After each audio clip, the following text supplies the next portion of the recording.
Chapter 176. Please wait a moment. An old and rather robust voice sounded.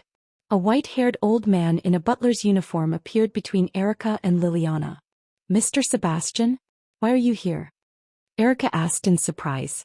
Erica, who had been with Wu Ming, naturally knew that her master didn't contact Sebastian, so she was surprised by his sudden appearance. "Who are you?" Liliana flew back to the ceiling and looked at the old man who appeared silently between her and Erica. "I'm Sebastian Dean, the butler of Lord Wu Ming. Nice to meet you." Sebastian bowed to Liliana and then looked at Erica. "Miss Erica, I'm here to support you on the orders of Lord Wu Ming. Of course, this doesn't mean that Lord Wu Ming doesn't believe in your abilities. It's just that Lord Wu Ming chose to send me out as a precaution. After all, this was the temporary lair of the enemy's god's lairs, so it was inevitable that accidents would happen. That was why Wu Ming had Sebastian come to England from Italy. As for why Erica didn't see Wu Ming contacting Sebastian, it was because everyone in Nazalek had the inherent ability to communicate mentally. Wu Ming naturally contacted Sebastian without Erica knowing. Then Sebastian said to the two of them, "How about the two of you stop fighting for the time being? With your strength, both of you will only suffer in the end." "Even if you say so, I, Liliana Kranikar, won't back down so easily." As a noble knight, Liliana wouldn't back down even if she knew the outcome of the battle. "I can't pretend that I didn't hear that, Mr. Sebastian. I have a secret technique to deal with Lily."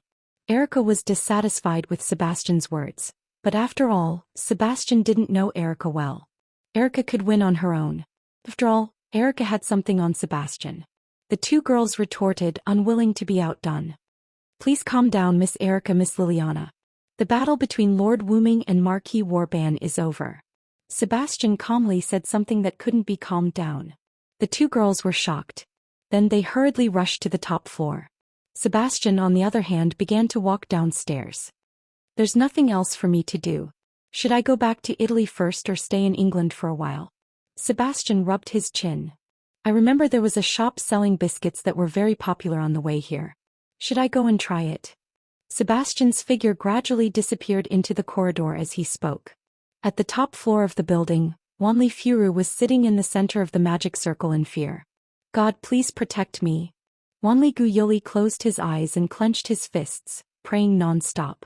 Guyoli did not look at Marquis Warban, who was sitting on the throne and looking at the crystal ball beside him. She knew how terrifying the gods' lairs were, not to mention that the one on the throne was the most senior and most brutal of the 7 gods' lairs she had met 4 years ago. Originally, Guyoli had been prepared to sacrifice himself before the ceremony, but Marquis Oban's servant of death's cage shattered his resolve. That was the ability to turn the humans, divine beasts, demons and artificial creatures with souls they had killed into living corpses. In other words, the living dead would be preserved in the world and become absolutely loyal servants. In this way, even if Wanliki Guyushar were to sacrifice himself, he wouldn't be able to avoid being stabbed by Marquis Oban before committing suicide. In the end, he would still become Marquis Oban's servant. Thus, as if he had accepted his fate, Yoritani accepted Marquis Warban's request and accepted the fate of being the only supporter of the ritual to summon the god of disobedience.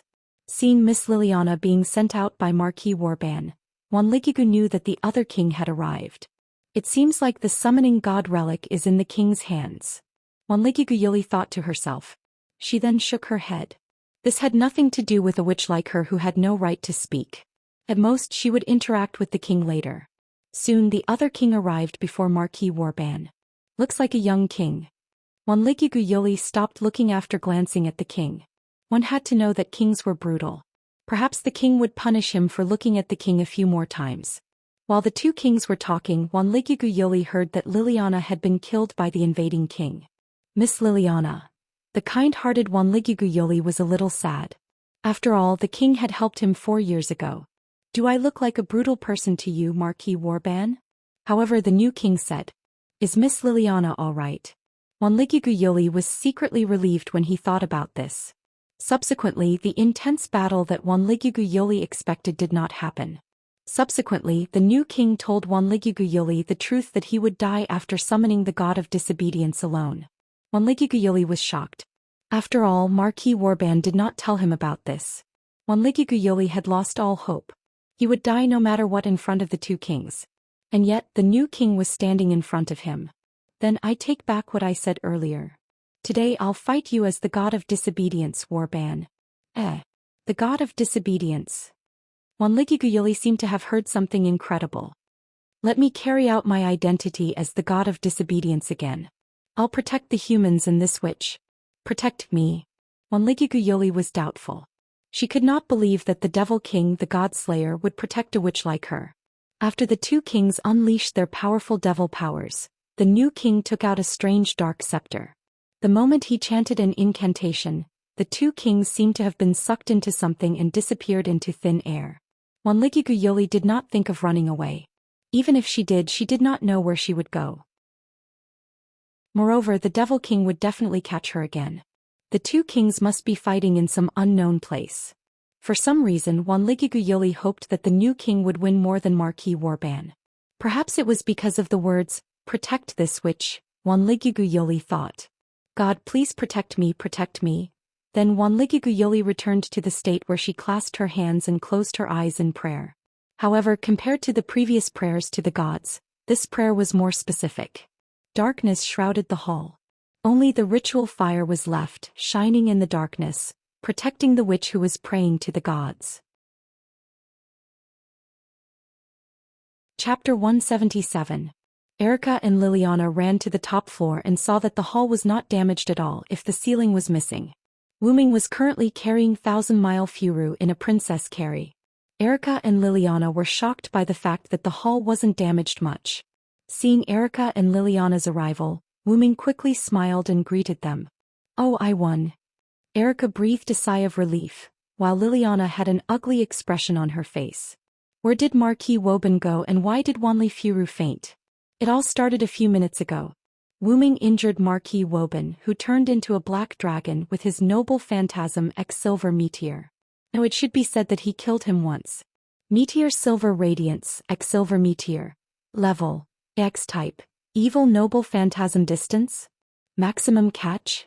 This was a treasure created by the planet's suppression. X-Silver Meteor, which was truly freed from the restriction, had the effect of judging the enemy as evil. As long as the enemy was the master's enemy, the person who must be defeated and so on, the holy sword would mark it with the evil attribute. The target of the judgment was both a person and an object, and even concepts such as space and time could be included in the judgment. Wuming didn't even need to mark Marquis Woban with the evil attribute. Marquis Woban, who didn't take human life seriously, had already been judged as evil by X-Silver Meteor. Wuming himself didn't slay a dragon, and X-Silver didn't have a similar legend, so it couldn't cause additional damage to the dragon. However, Wuming had X-Silver Meteor's judgment. Coupled with Wuming's large-scale magic supply, he was able to kill Woban. One should know that the relic X-Silver Meteor was one of Wuming's trump cards. If it could not defeat the God Slayer, it would be a disgrace to the sacred sword X-Silver. However, Wuming's barrier, Nizalek's fifth layer, was completely destroyed by Wuming's noble phantasm.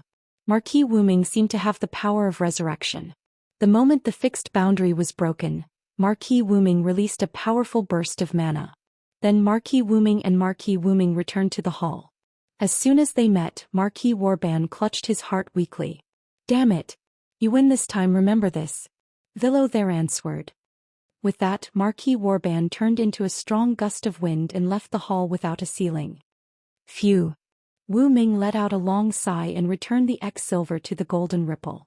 In fact, as the most senior Godslayer, if Marquis Woban had not gotten addicted to the fight, he would have been able to fight Wuming dozens of times, regardless of the final outcome. After Marquis Wuming was infected by the God Slayer's fighting frenzy, he directly used his body to resist Wuming's noble phantasm.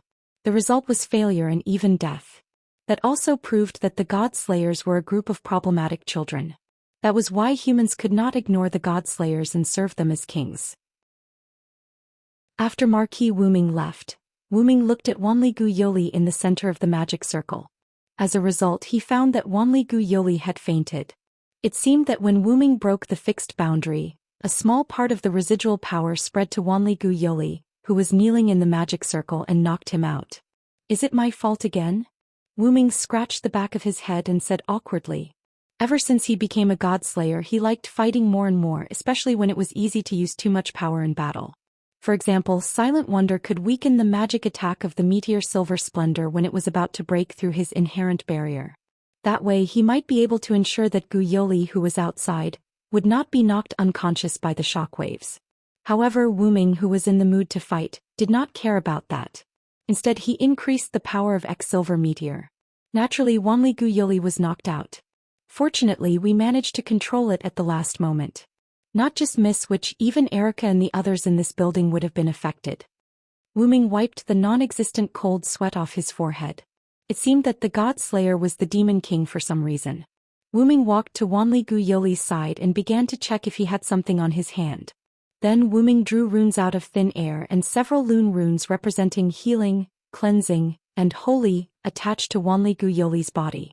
Then Wuming put one hand under Wanli Guyoli's armpit and the other hand under Wanli Guyoli's legs, and picked him up in a princess carry.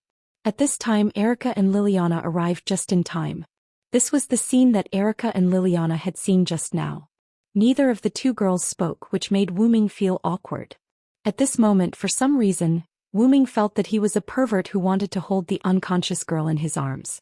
In order to avoid misunderstanding between the two girls, Wuming said with a smile, "Yo, I won." Outside the building, Erickson, who was using the telescopic magic, stopped the magic and called Alice. "Miss Alice, it seems that Lord Wuming won." After sending Alice home, Erickson left and asked Erickson to come here to observe and report the result to Alice. Erickson, on the other hand, could not refuse his master's request. After setting up more barriers, Erickson unhurriedly came to a commanding height near the building, where he observed the abnormality of the building with a telescope. "Really? Thank you, Erickson. Come back first." Alice's unique sweet voice came from the other end of the phone, but it was a little weak. "Yes, Miss Alice." After that, Erickson quickly left the place as if he was fleeing. It seemed that the two God Slayers here really frightened Erickson. Although Erickson was shocked that the battle between the two kings did not destroy the surroundings, even the building that had been turned into a battlefield, he would never be stingy with his speed when it was time to leave.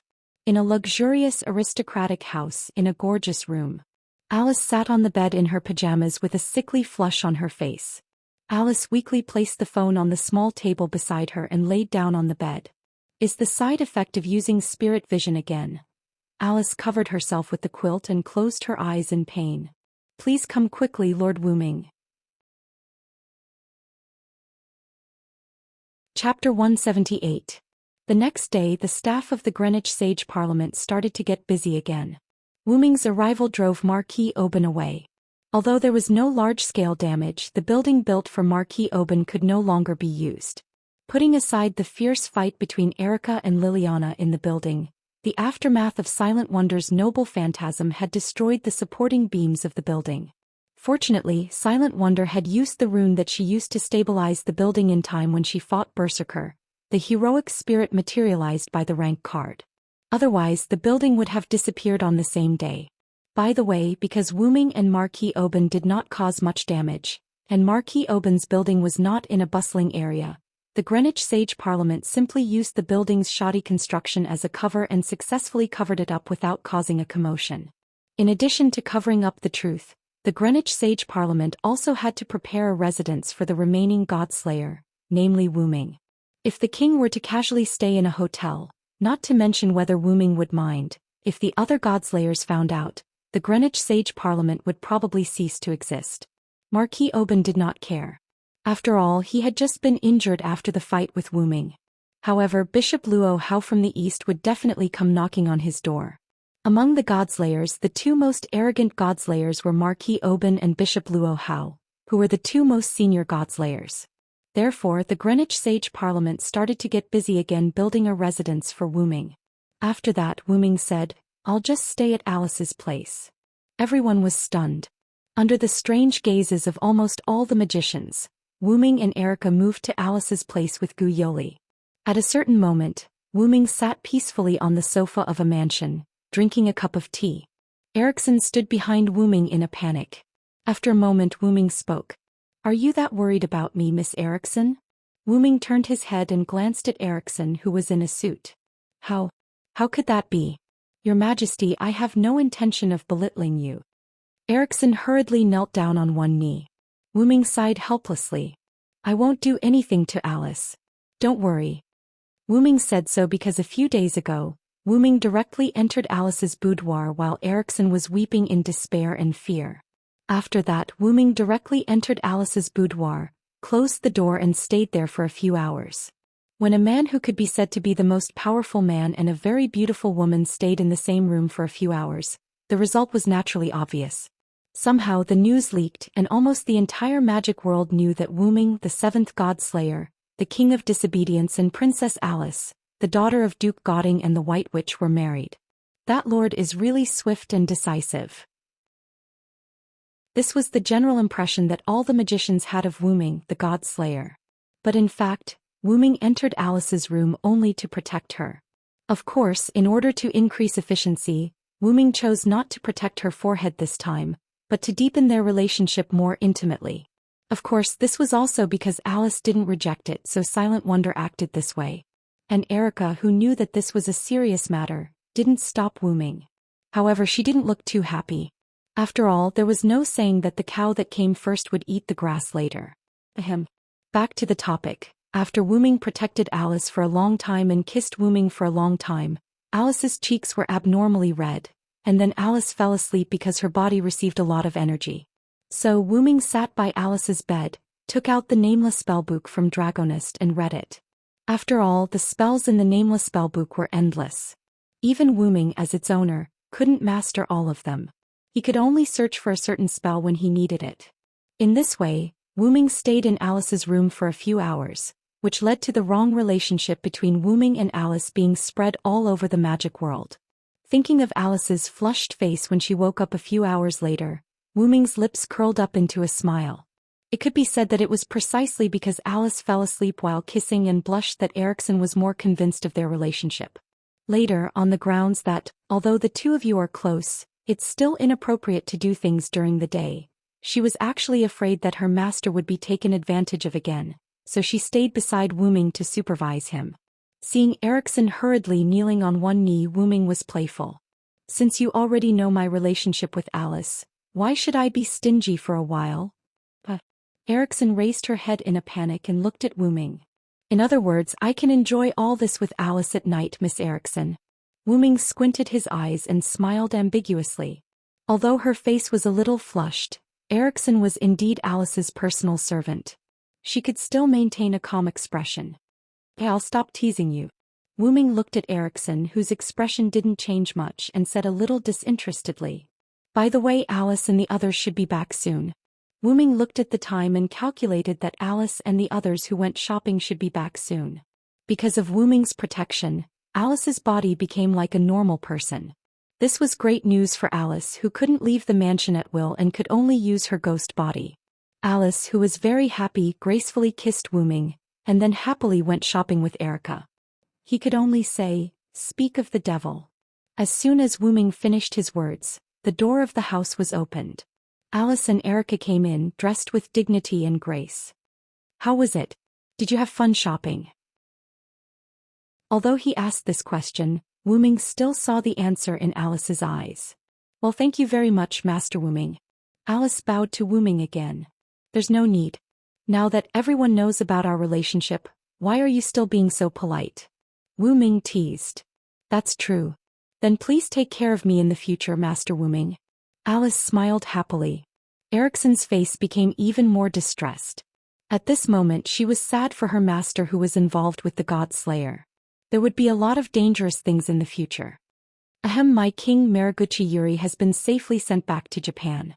The History Editing Committee of the local Magic Association has successfully protected him. Erica interrupted the strange atmosphere between Alice and Wu Ming. Chapter 179. Seeing that they were getting down to business, Wu Ming and Alice did not continue. Facing two kings at the same time, that which must be scared. Alice sat on the sofa and Erickson immediately poured a cup of black tea for Alice. Erickson also sat down and continued. I wasn't scared. The main point is that I heard the report from the escorts. When Wanli Gu woke up, he asked where our king went. It seems that our king has once again captured the heart of a young girl. Erickson looked at Wu Ming with a teasing look. Wu Ming smiled indifferently. Let's stop joking. How is Marquis Woban now? According to the intelligence of the Sage Parliament, the Marquis immediately returned to his base in the Balkans after the battle with you, and then there was no news of him. Alice put down the teacup, put her hands on her lower abdomen and looked at Wu Ming elegantly. He used the resurrection authority, so he should not be able to move for a while. Let's not worry about him for now. Wu Ming crossed his arms and thought for a moment. After all, the restrictions of the resurrection authority were not so easy to break. Even Wu Ming's vitality incarnation, which had become a noble phantasm, had restrictions that prevented it from being used for a period of time after the resurrection. After all, it was a complete resurrection, and unlike Marquis Wu Ming's resurrection, Wu Ming would recover to his full state after the resurrection. Let's leave it at that for now. Wu Ming looked around at everyone and stood up. I've decided to leave England tomorrow and go to Japan. Wu Ming's sudden departure made Alice a little worried. Are you going to verify the contents of the spirit vision? To be honest, Alice was a little worried. After all, the scene she saw was too terrifying. The earth cracked, the sea withered, the volcanoes were ready to erupt, and the sky was filled with smoke and dust. The Divine Sword Envoy and the Divine Sword Envoy were constantly fighting, and destruction was coming. Wu Ming was not worried. He used the divine aura and touched Alice's head. Don't worry, I'll take care of everything. Affected by the holy aura, Alice's heart instantly calmed down. Don't worry, Your Highness Alice. As the first knight of Wu Ming, I'll keep an eye on the king and make sure he doesn't run off, Erica comforted her. Then I'll be counting on you, Miss Erica. Alice smiled sweetly. Wu Ming felt a little helpless. She spoke as if it was easy for him to create chaos. But it was clear that the God-slayers had the constitution to create trouble. That night, almost everyone was asleep, including Wu Ming. Suddenly, Wu Ming opened his eyes and looked in front of him. A loli was lying on Wu Ming's body. What are you doing here? Wu Ming was puzzled when he saw Athena's black pupils. However, Wu Ming did not see any fighting spirit in Athena's eyes, so he did not put up any defensive measures. No matter what, they were both gods of disobedience in principle, and both of them were related to the dragon snake god. In fact, there was no need for them to fight to the death. To be able to wake up the moment I arrived, it seems that you haven't fallen during this period of time, my compatriot. Athena's magnetic voice reached Wu Ming's ears. Her snake-like eyes revealed a satisfied look of approval. Wu Ming sat up unhurriedly and hugged Athena, who was still sitting on his body. Wu Ming was not surprised that Athena could enter the mansion with multiple barriers. After all, Athena was known as the goddess of wisdom. How could a mere modern magic barrier stop Athena? Why did you suddenly come to me? Are you still chasing after the Gorgon's stone? Wu Ming said rather casually and yawned halfway. For some reason, Wu Ming felt a sense of familiarity with Athena, so he did not fight with her like last time. Athena did not seem to care about being hugged by Wu Ming. To be exact, she enjoyed Wu Ming's embrace. Along the way, Athena shifted her body to make herself more comfortable. Athena then looked into Wu Ming's eyes seriously and said, Of course I'm chasing after the snake. Of course I've been chasing after the snake, but I didn't sense the snake's presence this time. Athena was right. The aura of the Gorgon stone had indeed disappeared. To be exact, it was sealed by Wu Ming. Since Athena retreated, Wu Ming knew that he would not be able to get in touch with her for the time being. A powerful god relic like the Gorgon stone would not only attract Athena, but Marquis Warban as well. Therefore, Wu Ming used the advanced sealing spell in the Nameless spellbook and multiple lune runes to completely seal the aura of the Gorgon stone.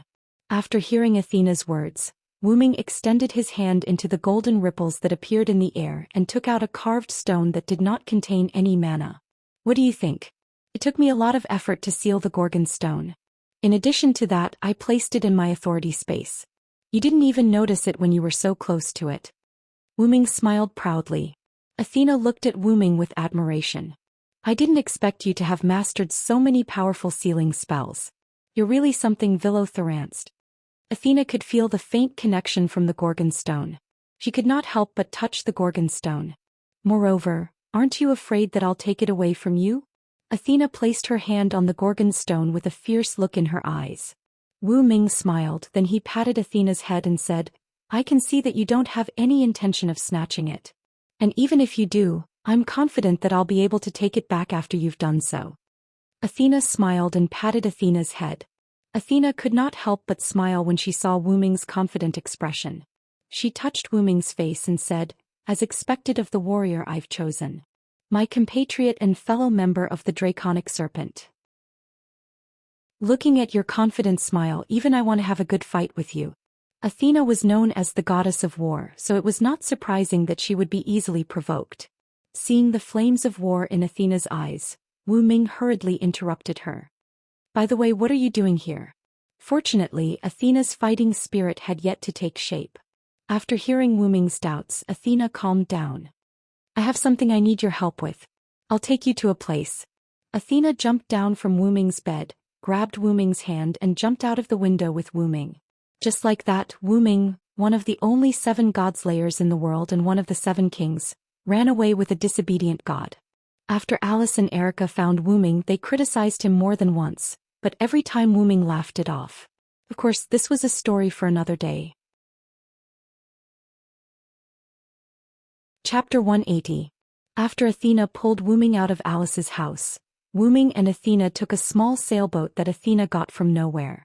The sailboat was more like a large surfboard with a sail, so it was euphemistically called a sailboat. After getting on the sailboat, the wind began to blow, and the sailboat began to move quickly in a certain direction. "This is quite interesting. Is this your ability?" Wu Ming asked with interest. "This is the guidance of the wind." Athena stood at the front of the sailboat, looking at the endless sea. Wu Ming rolled his eyes, then continued. "Where are we going?" Athena answered without turning her head, "Naples." Naples was the largest city in southern Italy, the capital of Campania and the province of Naples. It was most famous for Mount Vesuvius, known as the most dangerous active volcano in Europe. Thinking about the information about Naples in his mind, Silent Wonder suddenly remembered something. "I remember, it seems that Gorgon's stone was excavated in Naples." Wu Ming didn't believe that it had nothing to do with Gorgon's stone. Wu Ming looked at Athena and motioned her to explain. Athena turned her head and smiled wickedly. "As expected of the warrior I like, even your brain is so smart. You and I are of the same generation, but I always feel that you're talking to the younger generation." Wu Ming shook his head. Athena ignored Wu Ming's complaint and continued. "Naples has draconic snake's aura, and steel will definitely appear there." Steel. Wu Ming was a little confused. Although Erica once provided Wu Ming with information about steel, it was still too little, so Wu Ming didn't know much about Steel God. Seeing Wu Ming's doubts about his natural enemy, Athena looked at Wu Ming with disappointment. "Although I don't know why you forgot about your natural enemy, let me teach you a lesson." Athena then told Wu Ming about Steel God. Steel God was a metaphor for the smelting process of steel and the legend that he himself was made of steel, as well as the god of disobedience who killed Draconic Snake. Generally speaking, as long as it was a hero god, they would have Steel God's characteristics. But it wasn't absolute. Generally speaking, the god of steel referred to the hero god, but most of the hero gods and non-hero gods with steel characteristics usually got their steel characteristics from the deeds of slaying dragon serpent. In that case, their steel characteristics would be particularly rare.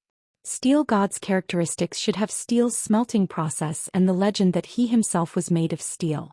The god of disobedience. Steel God and the God Slayer were natural enemies. As long as they fought each other, Steel God would become stronger, and the God Slayer would become fanatical and warlike. In addition, Steel God and the god of disobedience related to Draconic Snake were also natural enemies. In other words, Athena, who pursued Gorgon's stone, the snake, and Wu Ming, the knight of the Round Table Villothorancid, were natural enemies of Steel God. Wu Ming raised his eyebrows. "Do you mean you want me to deal with Steel God? Or do you want to fight with me?" However, for those god of disobedience, there was no such thing as a gang fight. "How is that possible? Although I'm not that weak without Snake, I'm still a little weak, so I'm not your opponent." Athena smiled slyly. Wu Ming was now convinced that Athena must have found out about his identity as the god of disobedience, and that's why she came to him. Previously, Wu Ming didn't reject Wu Ming. Now, Wu Ming understood that this was like a cousin, younger cousin, and a cousin, older cousin. Even if they were cousins, they were still related. Of course, Wu Ming knew what Athena meant. With Wu Ming, the god of disobedience with a high draconic attribute, the god of steel in the present world would definitely come looking for him. Wu Ming believed that the god of disobedience with steel attribute would not let him go. No matter what, Athena, who lacked a snake, or the draconic serpent and the god slayer, would not let him go. But that's not bad. I haven't seen the god of steel yet. This is a good opportunity to see him. Wu Ming's mouth raced again. Athena looked at his smile and smiled. Then Athena flew to Wu Ming and gently stroked Wu Ming's face. This concubine likes your unruly smile. It's incomparably delightful. Seeing the fighting spirit in Athena's eyes again, Wu Ming quickly changed the topic. Is there any god relic in Naples? After all, in order to make the god of steel appear, he needed draconic snake. But Athena only said that there was a draconic snake's aura, which meant that there was no god of disobedience with draconic snake attribute. So it was very likely that there was a god relic related to draconic snake. Yes, there is a god relic of Mother Earth there. Athena said. Mother Earth? Wu Ming remembered the information provided by Erica, which contained information about Mother Earth. Mother Earth, also known as Mother Earth or Mother Earth, referred to the goddess who specialized in fertility and symbolized the grace of the earth. However, not all goddesses in this category could be called Mother Earth. In myths around the world, the gods who could be classified as Mother Earth were powerful masters of maternal power in their mythological system. But in later myths, a large number of Mother Earth were belittled as the wife, sister, or daughter of a male god or died directly. Take Huaxia as an example. Goddess Hutu, one of the 12 witch ancestors, was a very pure Mother Earth. Hutu incarnated into the 6 paths of reincarnation and died directly. And the belittled Mother Earth, if Wu Ming remembered correctly, Athena seemed to be one too. This also explained why Athena in the present world was incomplete, because after she was belittled, the divinity of Mother Earth was split into Gorgon stone. With that thought in mind, Wu Ming looked at Athena. What are you trying to say with that look in your eyes? Athena said calmly. Nothing, I just thought of something interesting. Wu Ming smiled casually and stopped thinking about it. After all, Athena could be said to be a friend now, not an enemy, so there was no need to consider fighting her. Athena seemed to have seen through Wu Ming's thoughts, so she said, Don't be happy too early. I'll fight you sooner or later. This is a war you started, so you have to be responsible for extinguishing it. Wu Ming, who had just relaxed, froze again. We're here. Wu Ming snapped back to his senses and looked in Athena's direction. What entered his sight was a huge port. Chapter 181. The bustling port during the day has become quiet at this moment. After landing on the shore, Wu Ming and Athena headed in a certain direction, which seemed to be a mining mountain. You can feel it, right? Athena asked. Wu Ming nodded and looked in the direction where the two were walking. This magical power is like Gorgon's stone that has been completely unsealed. However, at that moment, Wu Ming also felt another magical power which he was very familiar with. If I remember correctly, this is Salvatore's power. Wu Ming said so and continued to look in the direction he was looking at before. That's right. There's another enemy of mine here, Athena said as she looked at a certain spot on the mountain. Wu Ming felt the power that Salvatore used during the battle, the silver arm that could split everything. The Sage Council of Greenwich called it Silver Arm the Ripper. Wu Ming had a bad feeling. If that idiot is here, it seems that this battle with the god of steel is inevitable. As soon as Wu Ming finished speaking, a huge magical power rose from somewhere in the mountain, and a huge beam of light illuminated the entire port of Naples. Then, in the eyes of Wu Ming and Athena, the huge magical power began to condense, and finally formed a huge western dragon.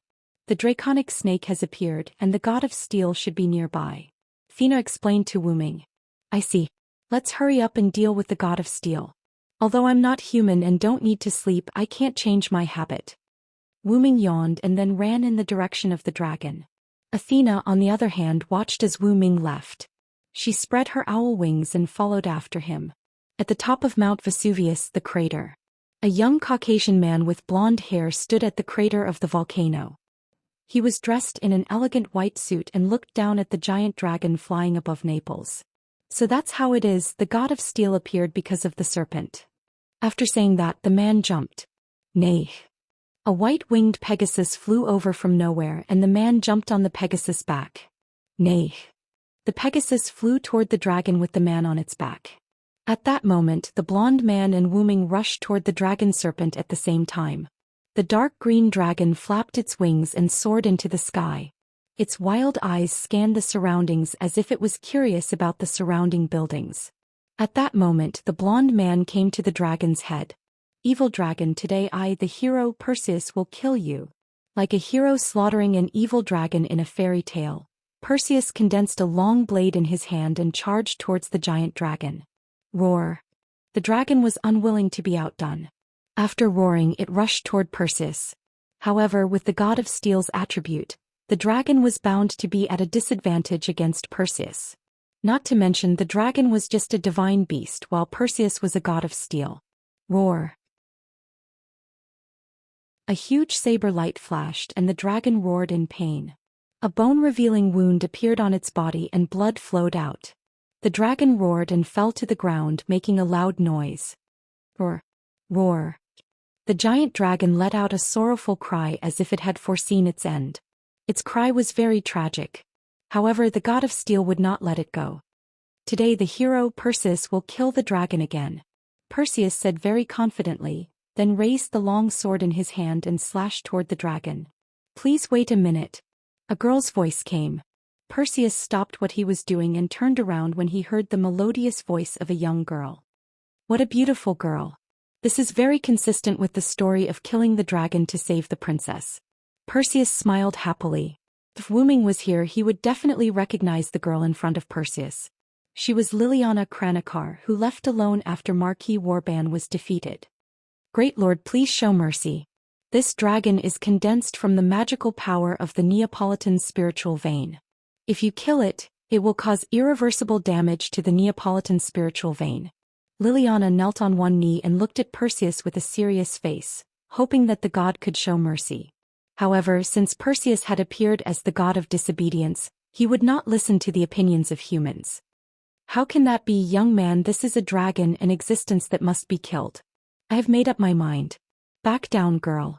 With that said, Perseus raised his long saber again and slashed at the dragon. Swoosh. The sword flashed and one of the dragon's wings was cut off by Perseus. Roar. The dragon howled weakly. Please wait a minute. Liliana rushed to Perseus. I said back down, girl. With Perseus's words, there was also a magical impact that repelled Liliana. Ah!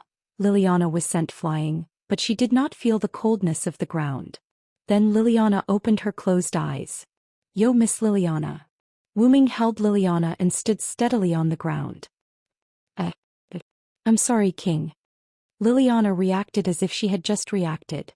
She quickly broke free from the arms of Wu Ming and others and knelt on one knee to salute Wu Ming. Perseus looked at Wu Ming with a smile. Oh, you're both my compatriot and my mortal enemy. How interesting. My compatriot refers to the god of disobedience and steel, and my old enemy refers to the godslayer who has the nature of draconic snake.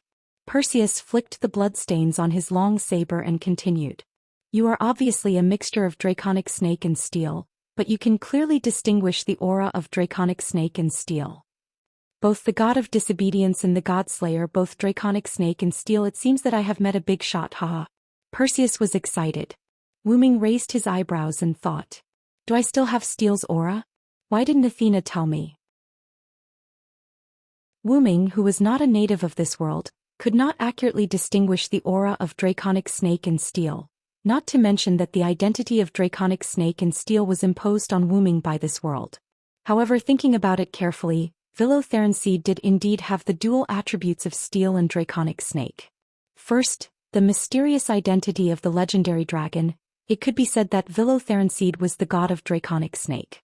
Second, Villotharanseed did have the legend of forging X silver, and Villo also had a close relationship with King Arthur, who was also steel and draconic snake, so it was not wrong for him to have steel's attribute. But even if it was not draconic snake and steel, would Wu Ming not care about it? The answer was no. Who cares? With that thought in mind, Wu Ming said to Perseus, I'm really sorry. Due to the willful request of a certain goddess, I have no choice but to come and fight you. With that said, Wu Ming pointed at the gigantic dragon behind him who looked like a trembling puppy. Huh? A certain goddess? Liliana was a little surprised. At this time Athena flew in front of the dragon. "You are really rude, god of steel." Athena touched the dragon, and then the dragon turned into pure energy and was injected into Athena's body. "So that's how it is, the goddess of earth and draconic snakes hero, what a good combination." Perseus smiled elegantly. "So, I have to deal with two opponents this time?" Although he was surrounded, Perseus still said arrogantly, "How can that be? Of course it's my hero who will fight you. I'm looking forward to this duel." Athena smiled slyly. Wu Ming shrugged his shoulders casually, then looked at Perseus. "As you can see, there's no time to lose. Hurry up, I still want to sleep." Seeing Wu Ming yawning and looking down on him, Perseus was a little annoyed. "It seems that I have been underestimated. I have to teach you a lesson, my old enemy."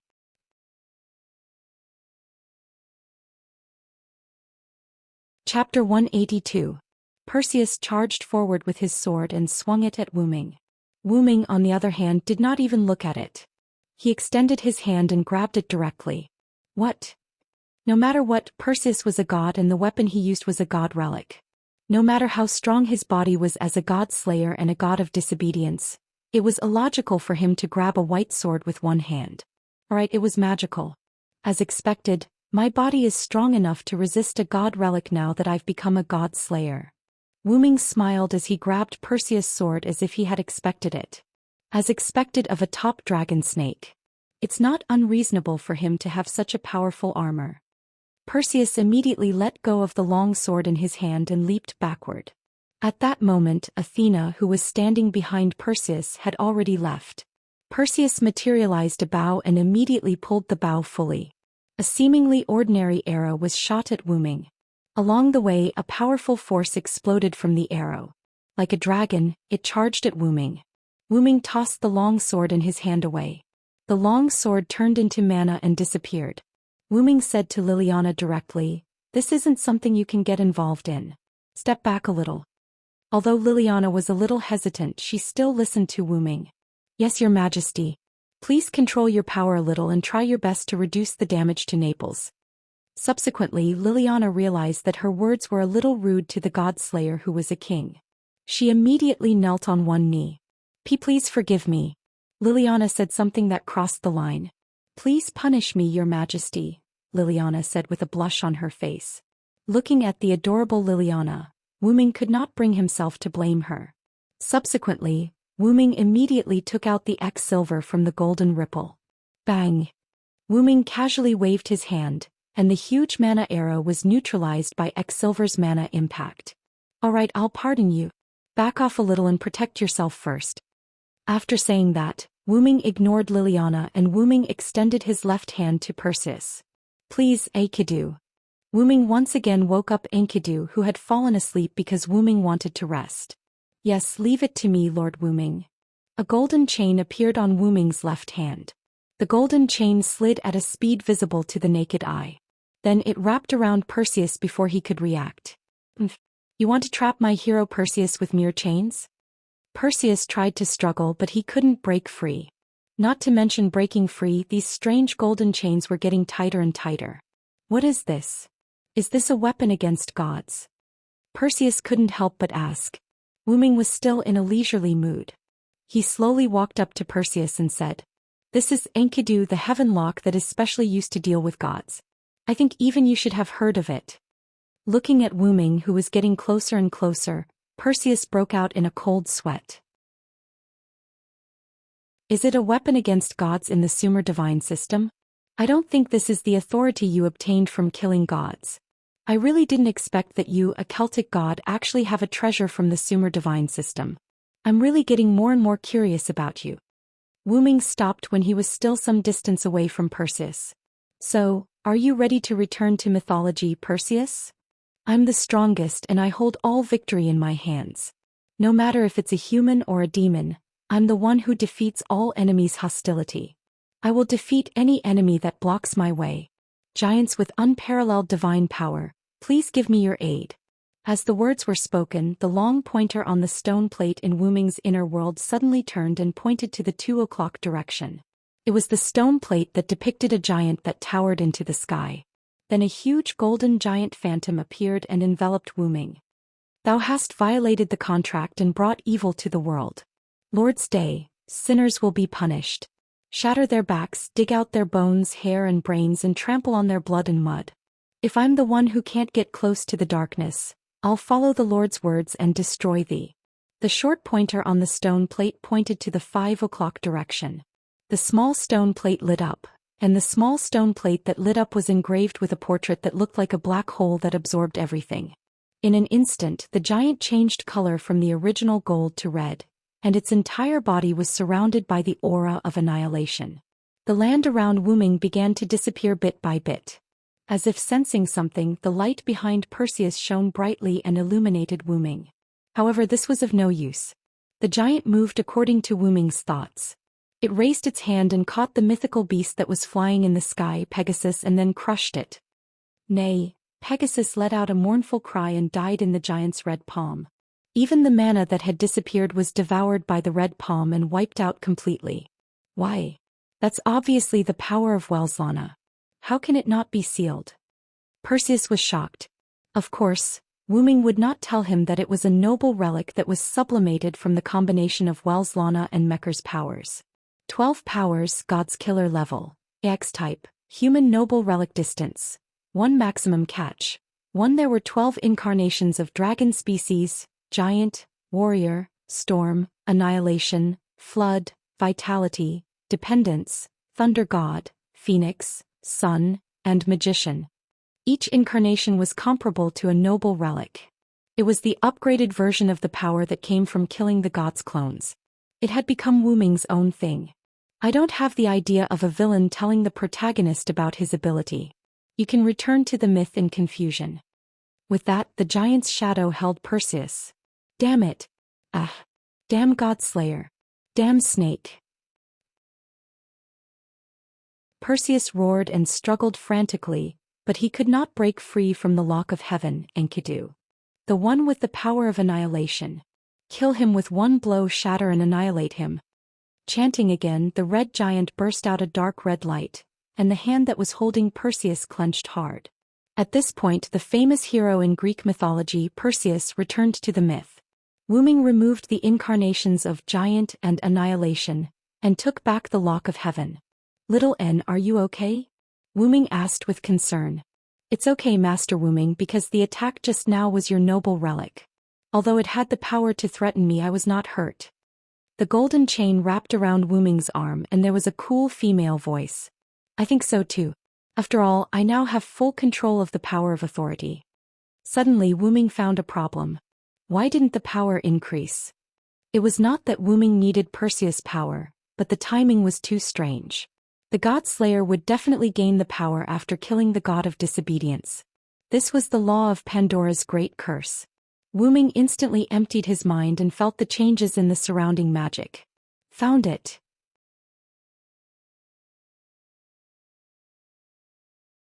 Chapter 183.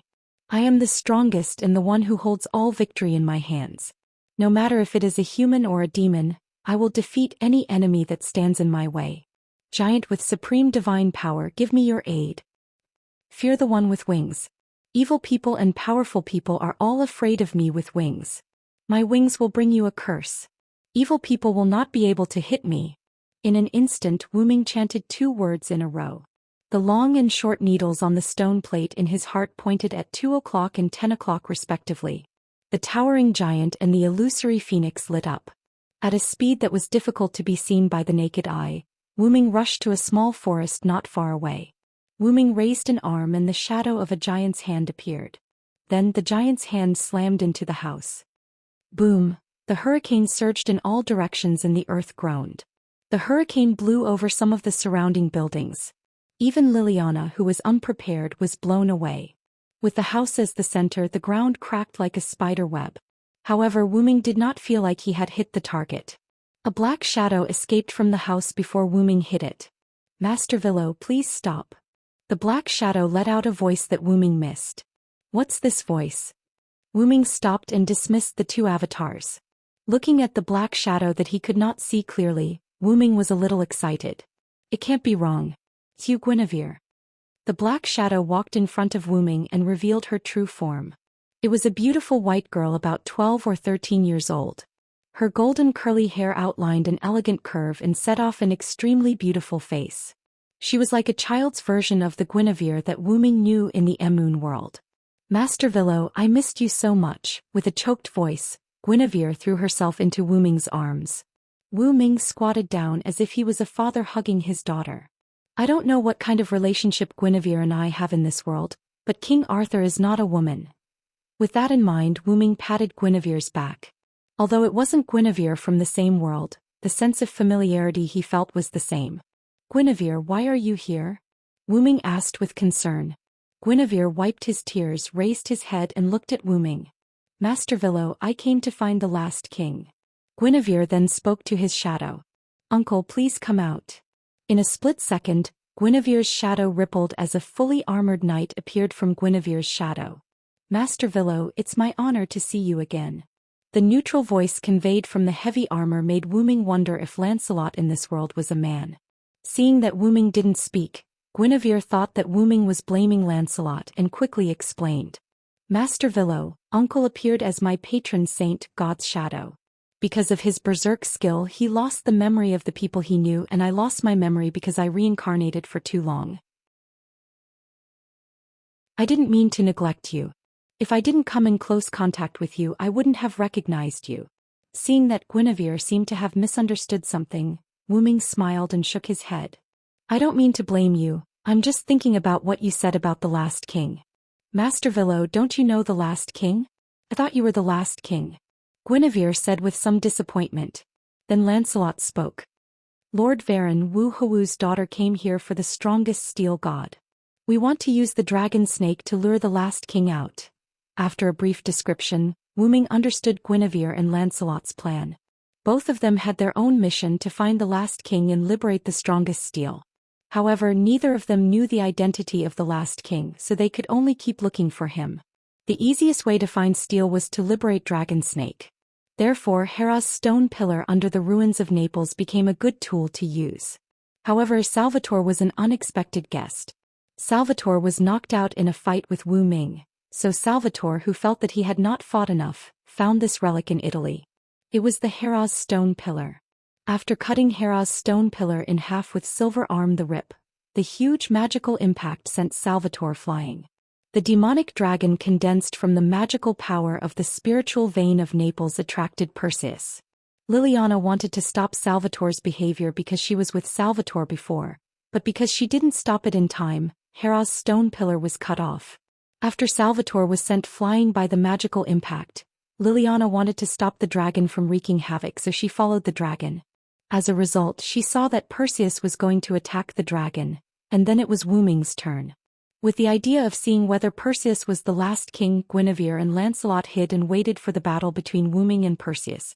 The result was no doubt that Wu Ming won. I've already said that Lord Varon's status is not something a mere Mitra can compare to, Lancelot said. Hearing this, Wu Ming thought of the light that Perseus released at the end, which was like a sun, and why Perseus said that it couldn't be sealed. When Wu Ming first met Perseus, he quietly asked Callis to find out all the information about Perseus. He had no doubt that Perseus was Wu Ming of Mitra. And because Perseus was Mitra, he had a sealing effect on Weleslana's authority. However, what Perseus did not expect was that the 10 avatars that had become Wu Ming's noble phantasm could no longer be affected by Mitra. After all, the 12 avatars of Wu Ming had exclusive authority. I'm really happy to be able to see Sir Villo. Guinevere smiled sweetly. This reminded Wu Ming of Guinevere in the Moon world. Both of them loved to smile. Regardless of whether they were related or not, Wu Ming still liked Guinevere, who loved to smile. Although it's a little surprising that Sir Villo became a godslayer, did Sir Villo also use some secret technique to turn people around? Guinevere said softly. We're very sorry, Sir Villo. Since you've become a godslayer, you definitely won't be the last king, Lancelot continued Guinevere's words. I wish you success, Sir Villo. Lancelot summoned a white horse and left with Guinevere. Wu Ming did not stop them. Instead, he was deep in thought.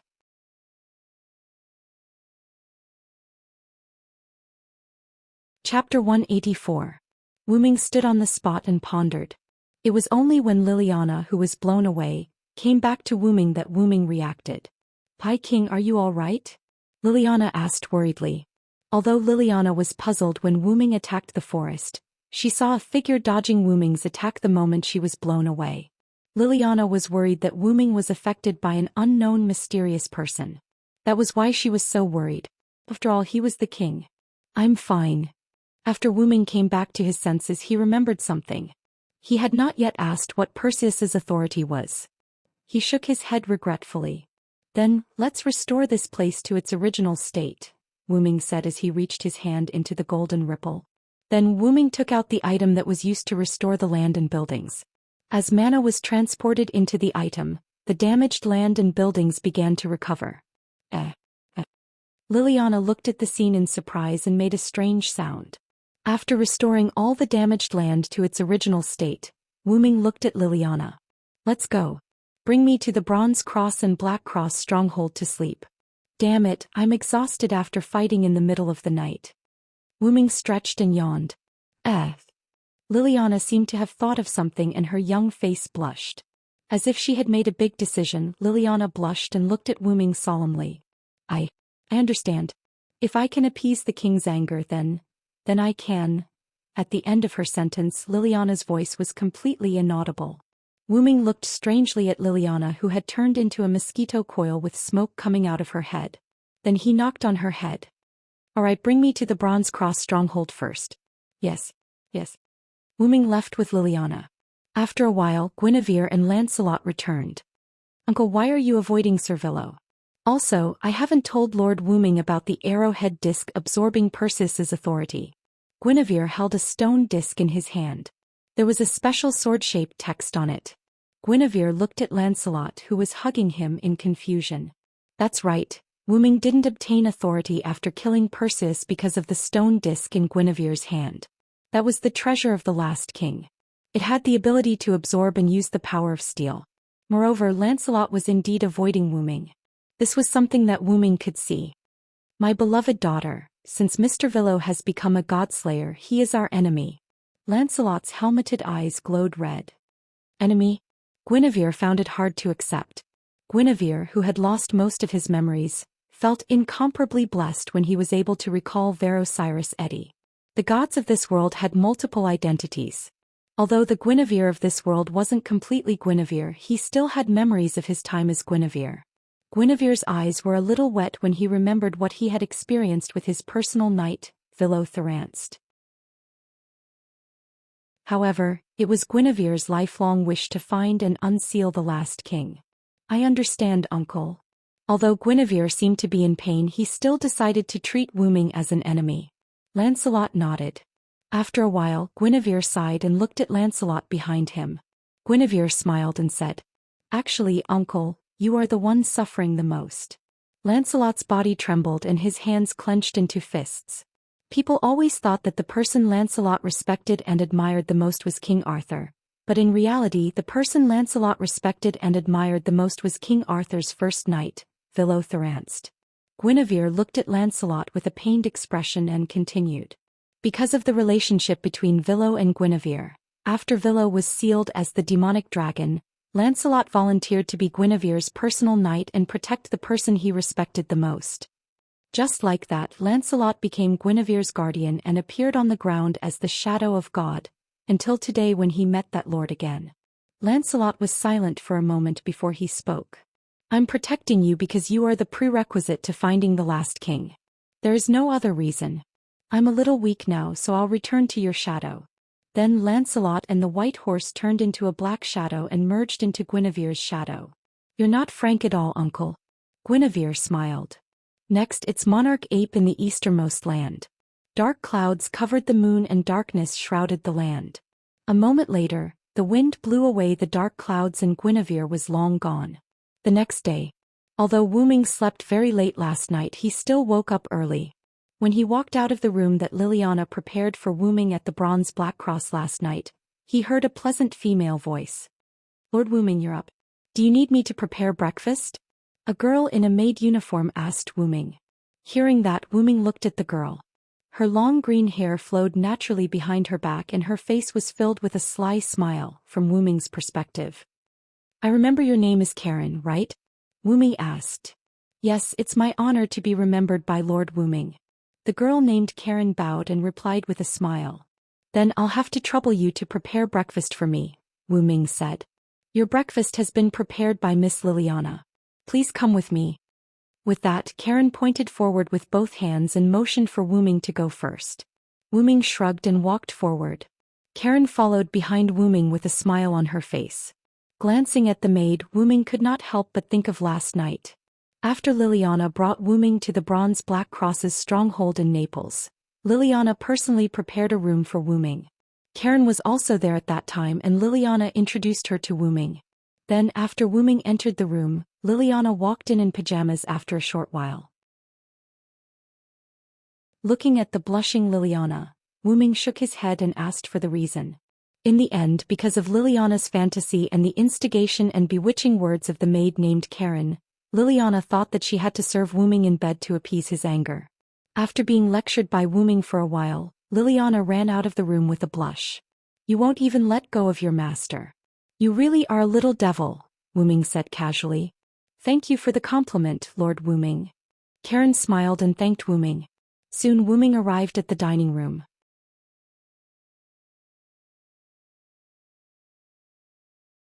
Chapter 185. When he pushed open the door of the restaurant, what he saw was not the luxurious feast that Wu Ming had imagined. Instead, it was an extremely simple Italian breakfast. Sandwiches, sausages, fried eggs, bread, and a cup of coffee. It was simple and sumptuous. Seeing Wu Ming's stunned expression, Liliana, who was standing at the side, was a little flustered. Because I don't know what you like, King. However, I heard that you are the British god of disobedience, so I tried to make some British breakfast food. Looking at Liliana, who was a little embarrassed, Wu Ming laughed heartily. Ha! Liliana was frightened by Wu Ming's laughter, while Karen was secretly laughing. She had already heard that there was no dissatisfaction in this laughter, only happiness. Sorry. Because every time I'm served by others, it's an extremely sumptuous banquet, so I'm not used to such dullness. Then Wu Ming walked to the table and sat down.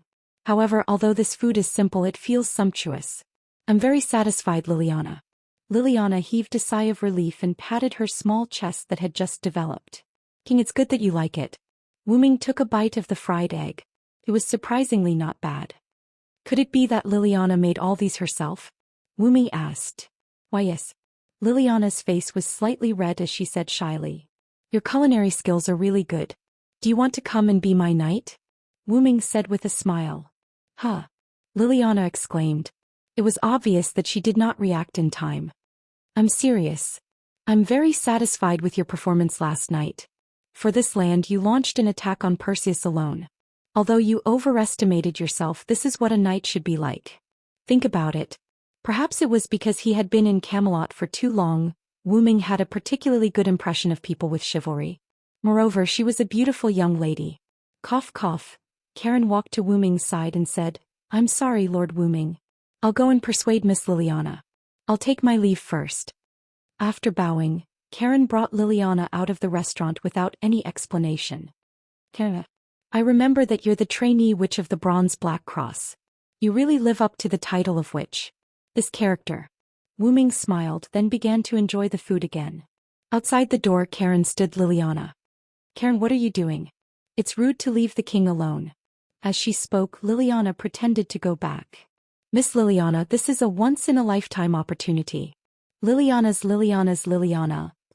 was Liliana and Our Bronze Black Cross and Red Bronze Black Cross are the two biggest magic associations in Italy.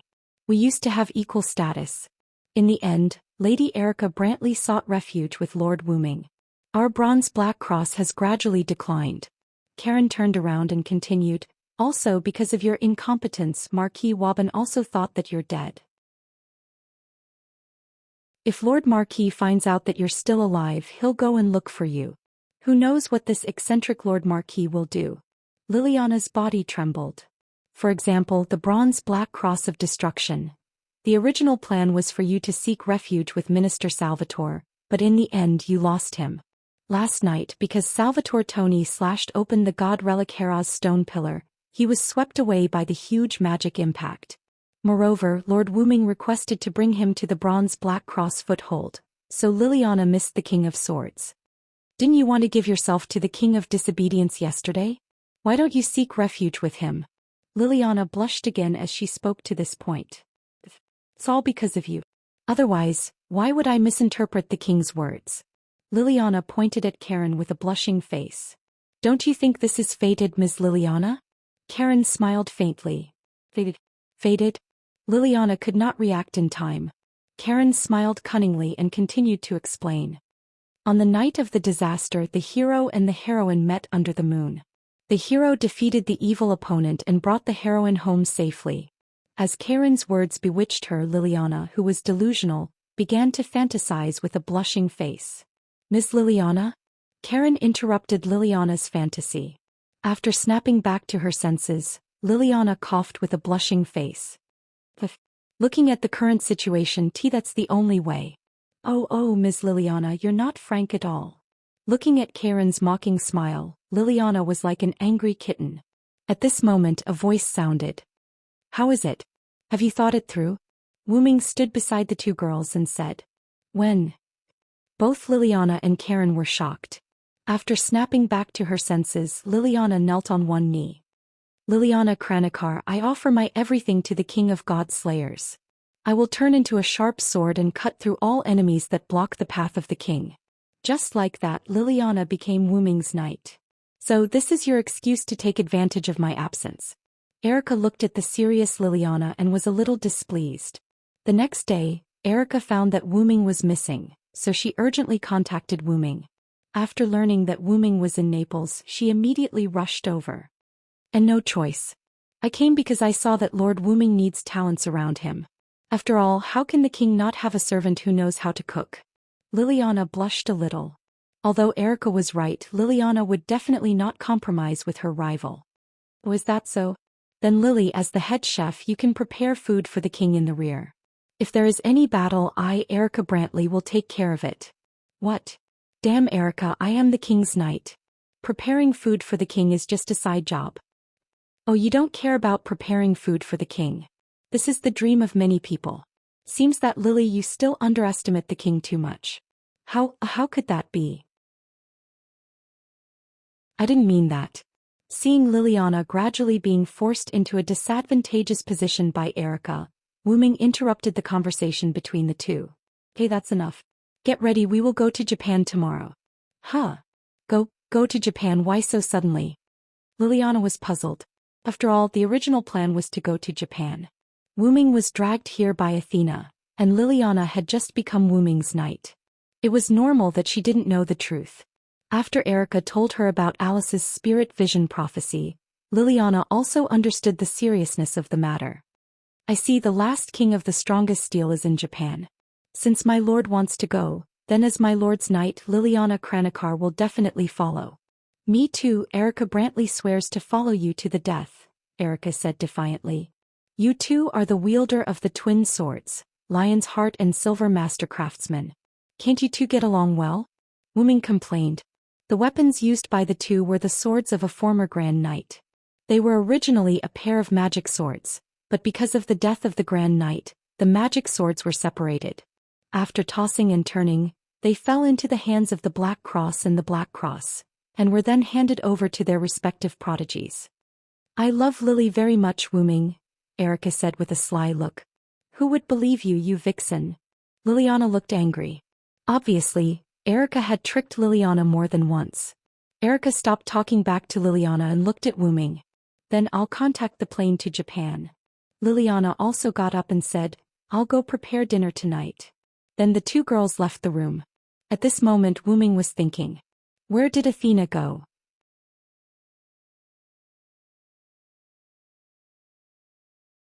Chapter 186. Wuming remembered Athena, who started the whole thing. If it weren't for Athena, Wuming wouldn't have come to Naples. It wasn't Athena's fault. Ever since Wuming learned about his identity as the god of disobedience, Wuming had a special fondness for dragon snake and steel. Fortunately, Wuming could still control himself. The problem was that Athena was gone. It was like the banquet was over and the host left first. I always feel like you're thinking about something bad. Suddenly, Athena's voice sounded behind Wu Ming. Wu Ming turned his head and the first thing he saw was the child's body. Athena, where have you been? Wu Ming touched Athena's head. Then Wu Ming smelled blood on Athena's body. What happened? Did someone hurt you? Wu Ming frowned and asked Athena with concern. Oh, you're really bold, Villo. Do you think you can touch the goddess like this just because you're a dragon snake incarnation? Athena narrowed her eyes and looked at Wu Ming with a puzzled look. In short, let's heal first. Saying this, Wu Ming squatted down and activated his magician avatar. With the power of my words, remove all pain. Wu Ming's body began to glow. Then Wu Ming approached Athena. I'll heal you now. Just when Wu Ming was about to touch Athena's forehead with his forehead, Athena suddenly stepped forward and kissed Wu Ming. Wu Ming, who didn't expect Athena to kiss him, was a little stunned and stood there in a daze. After a brief kiss, Athena let go of Wu Ming's lips. Why didn't you heal me? Athena looked at Wu Ming with her big obsidian eyes. At this time Wu Ming reacted. That, I forgot. Wu Ming smiled awkwardly. Then that was your reward for defeating Perseus. Let's do it again. This time it's healing. After that, Athena kissed Wu Ming again without giving him time to react. Wu Ming, who was already prepared, activated his magician incarnation's healing ability. Through the kiss, Athena's body began to glow. After healing Athena, when Wu Ming wanted to separate, Athena hugged Wu Ming's head. Wu Ming was not a pretentious person. Since Athena didn't want to let go, then he'll be happy with it. As the saying goes, life is like that. If you can't resist it, then enjoy it. After a French kiss, Athena separated from Wu Ming. Athena and Athena separated had a crystal's bloods. Athena sucked hard and the liquid was sucked into Athena's mouth.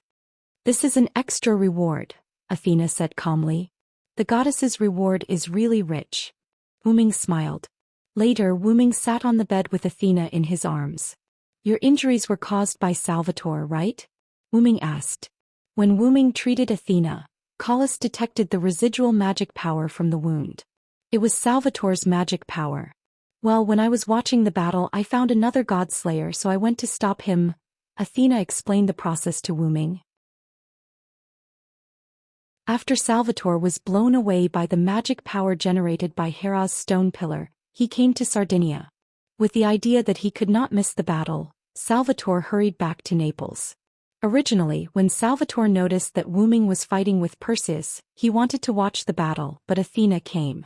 After knowing that the other party was goddess Athena, Salvatore's fighting spirit was ignited again. So the two fought. As a result, Salvatore, who broke out with fighting spirit, used his full strength.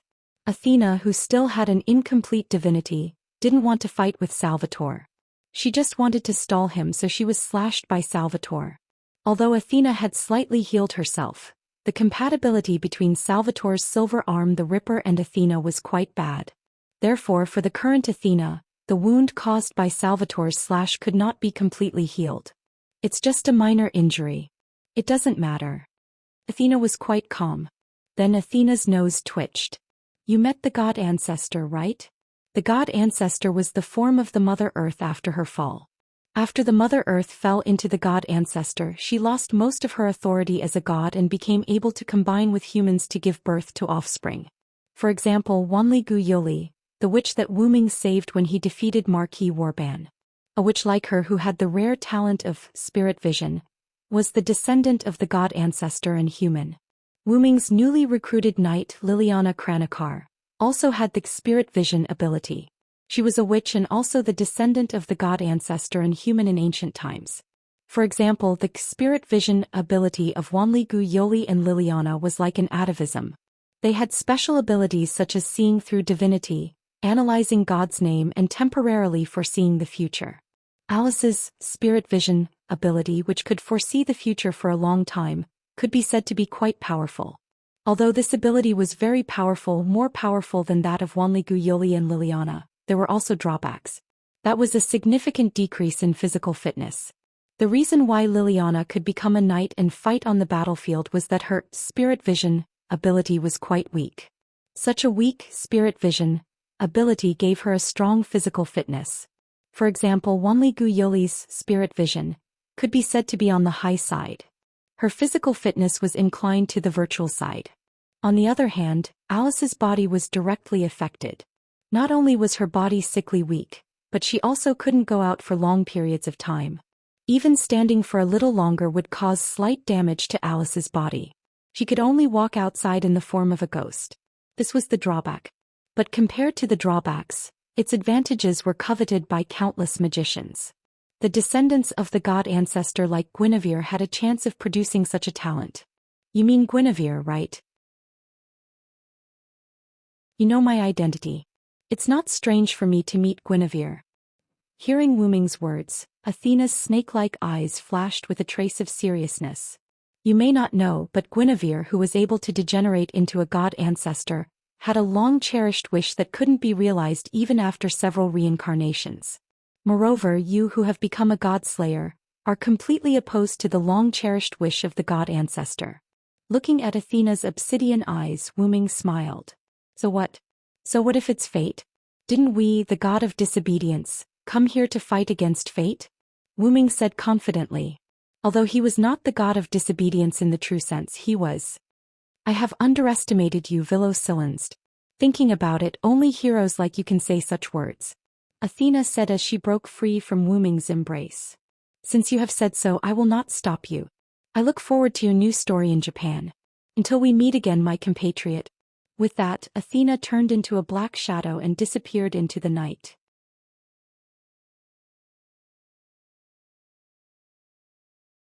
Chapter 187.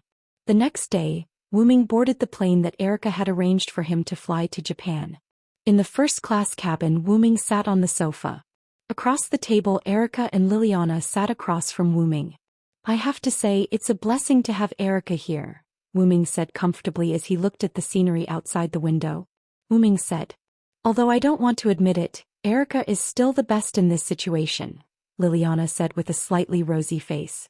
Although I feel that you're saying the same thing about me, I, Erica Brantree, will accept your compliments. Erica had a proud expression. I hate it when you're like this. You're like a vixen who stole meat. Liliana looked at Erica with resentment. Please call this the pride of a proud lioness. Seeing the two of them at each other's throats again, Wu Ming smiled. Wu Ming could not help but recall what Karen and Yali Anna had said. You two have a good relationship, Wu Ming said. Who has a good relationship with her? Even the king can't judge his own knight as he wishes, Liliana retorted with a slightly red face. What are you talking about, Lily? We're very close friends. Erica leaned toward Liliana with a joyful expression. You don't come over. You rascal. Erica became even more excited and instantly hugged Liliana. Let's be intimate, Lily, wah. Just as Erica and Liliana were fooling around, Wu Ming sensed that something was amiss and frowned. When Erica saw this, she gave up on fooling around with Liliana and looked at the frowning Wu Ming. What's wrong, Wu Ming? Did something happen? Wu Ming stood up and opened the door to the cabin. Erica and Liliana immediately followed him. After exiting, the two of them saw Wu Ming using his holy aura. Its effect was to make everyone on the plane fall into a deep sleep. Then Wu Ming took off the golden dragon horn on his head and gave it to Erica. I've temporarily controlled the entire plane with my magic. Go to the captain's room immediately. She's my subordinate god. Collis will tell you how to control the plane. After controlling the plane, fly according to the route provided by Collis. Miss Erica, Miss Liliana, nice to meet you. As a versatile magic accessory, Collis' database contained all the methods to use modern machinery. This was something that Collis herself had requested, and it seemed that Collis was more interested in these things. Nice to meet you, Liliana replied politely. Erica nodded and looked at Wu Ming. Is there a new god of disobedience? Well, and it's the god of steel. It seems that I triggered it, Wu Ming said carefully. It was just like the heroic spirit summoning in the Moon world, which required a holy relic to summon a specific heroic spirit. The same was true for the appearance of the god of disobedience in this world. Wu Ming's divinity as draconic snake attracted the god of steel. It seems that I have to cast some concealment magic on myself in the future. Otherwise, It would be too conspicuous for a god of disobedience to appear in a place. Wuming-sama, you have to be careful. The god of steel has a restraining effect on you. You must not be careless. Liliana looked at Wuming seriously. I know. Although I'm the god of disobedience, I'm not belligerent. If I can't win, I'll still run. After that, Wuming, who walked to the cabin door, opened it and flew out of the cabin. Let's hurry to the captain's room. Liliana nodded, and then the two of them went to the captain's room. Outside the plane, the whole plane was stuck in time, and Wuming used magic to control it to float in the sky. Compared to being a magician, Wuming preferred to be a fighter. That was why Wuming had been using all sorts of methods to fly, including magic and items. However, people will also improve. Wuming once tried to fly with magic wrapped around his whole body. Although it was a bit awkward, it was still acceptable. Now Wuming was flying in that way. After noticing that the plane, which had lost control, regained power, Wuming removed the outer layer of magic that made the plane stagnate, and the plane began to fly again. After the plane was almost gone, Wuming turned his head and looked somewhere in the clouds. I'm the strongest to catch all the victors. Humans and demons, all enemies to defeat all hostile people. So I'll break all the enemies in front of me. After using the magic-activated spirit of speech, Wuming's eyes were full of fighting spirit. It's time to come out. Don't let me think that you're afraid of me, unknown god of steel, Wuming provoked. And just as expected, the god of steel spoke at once at those words. You really dare to say that, a mere dragon snake? See if I don't pull out your tendons. A rather delicate voice was heard. As the voice finished speaking, a pillar of fire flew out from the clouds and shot toward Wuming. I will deny the sky, deny the earth, the storm destroys everything, the shower covers everything, I will make everything in the world bow down to me with this supreme divine power. As the spirit of speech chanted on the stone plate in Wuming's heart, the long needle pointed to the direction of 4 o'clock, and the stone plate that was engraved with a storm lit up. Wuming raised his hand and a strong storm burst out from Wuming's hand. With the supply of powerful magic from Wuming, the pillar of fire that was heading toward Wuming was blown away. The storm that blew away the pillar of fire rushed toward the clouds. Whoosh! The sky was like a picture that was cut open and the huge clouds were split into two. A fiery red figure flew above the clouds. This guy, your ability to control the wind is the strongest I've ever seen. Wuming looked at the figure. Red silk, a golden diamond ring and a flaming undying wheel. He was dressed in red and had 2 pigtails on his head. He held a fire-tipped spear in his hand and he was as small as a child. Seeing this scene, Wuming narrowed his eyes. Look at your outfit, your real name must be Neza. Hey, it's all my master's fault for giving me so many treasures, it's too easy to recognize me. Neza smiled innocently like a child and touched his head embarrassedly. It couldn't be helped, Neza had too many iconic items. Leaving aside the red armillary sash and the universe ring, there were not many gods who had the windfire wheels under his feet. Let's not talk too much. It's not easy to come out and we even met a foreign dragon snake, let's hurry up and fight. As he spoke, Neza rushed toward Wuming with the fire-tipped spear in his hand. After defeating Perseus, Wuming faced the god of steel again.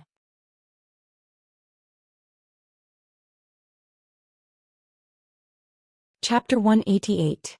Wuming immediately took out the meteor silver and faced Neza, who was rushing over. The storm condensed on the blade of the meteor silver. With Wuming's swing, the sword of the storm was swung out heavily. Dong! Neza was sent flying by the pressure of the storm. Fun, really fun. Although Neza was sent flying, he didn't suffer much damage. Instead, he laughed happily.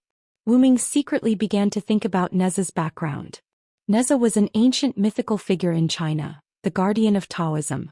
Neza's religion flourished in Taoism and folk beliefs. In Taoism, his titles were Marshal of the Middle Altar, Grand Tutor of Heaven, Illustrious General and Great God of the Three Altars. Although he was reincarnated as a human as Ling Zhuzi, there was a legend that he killed the son of the Dragon King of the East Sea, abandoned his body and rebuilt it with a lotus. Rebuilding his body and killing the son of the dragon were undoubtedly in line with the god of steel's metaphor of the steel smelting process and killing snakes and dragons. Moreover, he had a lot of treasures that could deal with many kinds of battles. What a troublesome god, Wuming thought. Let's make a deal. How about you return to the mythical realm yourself? I don't want to. It's not easy to come out. I have to have some fun. Neza smiled sweetly at Wu Ming. Dragon snake, take this. After saying that, Neza took off the golden steel ring on his body and threw it at Wu Ming. Feeling the murderous intent from the golden steel ring, Wu Ming held the sword with both hands. The storm on the meteor silver sword instantly weakened, and the meteor silver became faintly transparent. Wu Ming attached the pressure comparable to a top-level storm to the meteor silver sword. While slightly refracting light, the meteor silver also became an extremely sharp high-pressure saw. The golden steel ring and the meteor silver collided, and an unusually violent noise was made. I am a conqueror who can defeat 1,000 with 100, 10,000 with 1,000, and 10,000 with 10,000. Now for me who is standing on the side of justice, please shine brightly and bestow upon me the divine power of lightning. Once again the short needle on the stone plate in Wu Ming's heart slid and pointed at 9 o'clock. That was a god standing under the raging thunder. The meteor silver produced a trace of electricity. In an instant, the electricity violently flowed out from the meteor silver and scattered to the surroundings. I am the one who will crush all enemies and enmity between humans and demons. Following the chanting of the enhanced spirit language, the lightning instantly condensed and attached to the meteor silver. Wind blowing, iron striking, fire burning, lightning striking, and water soaking. Under these conditions, steel can become stronger. Cracks appeared on the universe ring. However, excessive exercise will break the steel. Kaka, bang. This universe ring, which had the property of killing snakes and slaying dragons, was shattered by the meteor sacred sword under the support of Wu Ming's storm and thunder incarnations. The universe ring was the most commonly used treasure of Neza. Seeing that his treasure was destroyed, Neza was furious. Although Neza existed as the guardian of Taoism, he also had a violent and unyielding character. In the myths, Neza was brave and fierce, eccentric, and loved to fight and make trouble. He was very aggressive and didn't care about life and death. How dare you damage my treasure? Today I will pull out your tendons and make a belt. Under these conditions, Neza directly showed 3 heads and 8 arms. This was the 8-armed, 3-headed Dharmakaya. Many people only knew about the 3-headed 6-armed Neza, but not the 3-headed 8-armed Neza. 6 arms referred to the 6 hands holding the demon-slaying sword, the demon-slaying knife, the demon-binding rope, the demon-subduing pestle, the embroidered ball, and the fire wheel. The 8-armed Dharmakaya had 4 hands holding the universe ring, the red armillary sash, the golden brick, and the 9 dragons' heavenly fire shield. The remaining 4 hands held a fire-tipped spear, and the other 2 hands held the yin-yang sword. After using the 8-armed, 3-headed Dharmakaya, Neza had a green face and fangs. His hair was like cinnabar and he looked very fierce. Whether it was the 6-armed, 3-headed Dharmakaya or the 8-armed, 3-headed Dharmakaya, they were extremely ugly and could not be restored to their original state. In the myths, Neza could freely change between the 8-armed, 3-headed Dharmakaya and an ordinary body because of the art of concealment taught by his master, Taishinren. Dragon Snake's old enemy, take this. Neza shouted in a hoarse voice. Then he rushed toward Wu Ming with 7 weapons in his hands. The universe ring was replaced by the demon-slaying sword. Good timing. Wu Ming also shouted. Using the storm to increase his speed and the thunder god to increase his reflexes, he used the meteor silver to fight against Neza's 7 weapons. Neza was indeed the guardian of Taoism. With the 7 weapons he was evenly matched with Wu Ming. I didn't expect a foreign dragon to have such martial arts skills. This is awesome. Neza, who was in the form of a green-faced demon, had gradually forgotten about the destruction of the universe ring. He was immersed in the joy of fighting Wu Ming. Wu Ming dodged the golden brick that Neza threw at him and stopped at the side. The fight is over. Now is the time for the real killer move. If you want to run, now is the time. Wu Ming held the sword with both hands, the tip of the sword pointed upward. Interesting, very interesting. Let me see the prowess of a dragon from a foreign country. Ha! Neza shouted. With his green face and fangs, the 8 weapons in his hands and feet exploded with powerful magic power. He rushed toward Wu Ming with Neza. Silver, meteor silver. The extreme meteor with the storm and thunder collided with the 8 fiery lights. The heat evaporated and affected the surrounding weather. Dark clouds gathered in an instant. Wind howled, rain fell and lightning flashed. When the meteor silver's light disappeared, Wu Ming and Neza were already very close to each other. In the end, it was the impact of Neza's 8 weapons that broke through Wu Ming's meteor silver. But, clatter, the sound of chains sliding could be heard. Damn it! It's a weapon against gods. Neza struggled with his green face and fangs. Wu Ming's slightly battered figure floated in front of Neza. He reached out a hand and there was a golden ripple in front of his hand. The golden chains wrapped around Wu Ming's hand entered the golden ripple in front of him. A few ripples appeared around Neza, and a few heavenly chains extended from them. They bound Neza's body and limbs, restraining him. Wu Ming had expected that the meteor silver would not work on Neza. It was just an illusion on the surface. Wu Ming had already asked Enkidu to be prepared.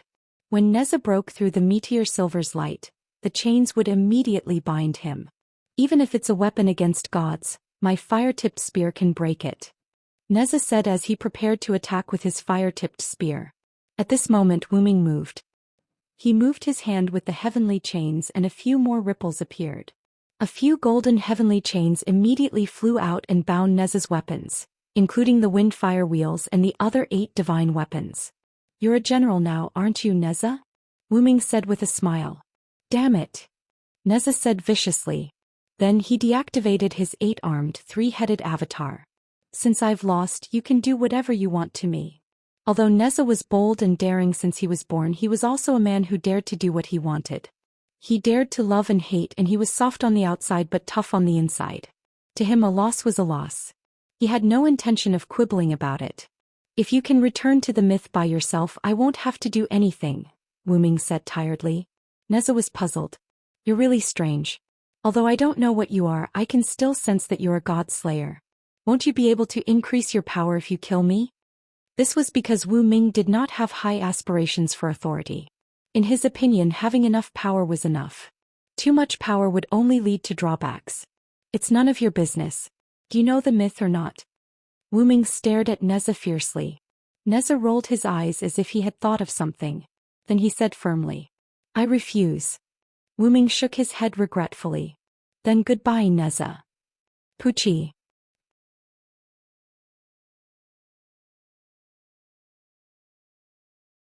Chapter 189.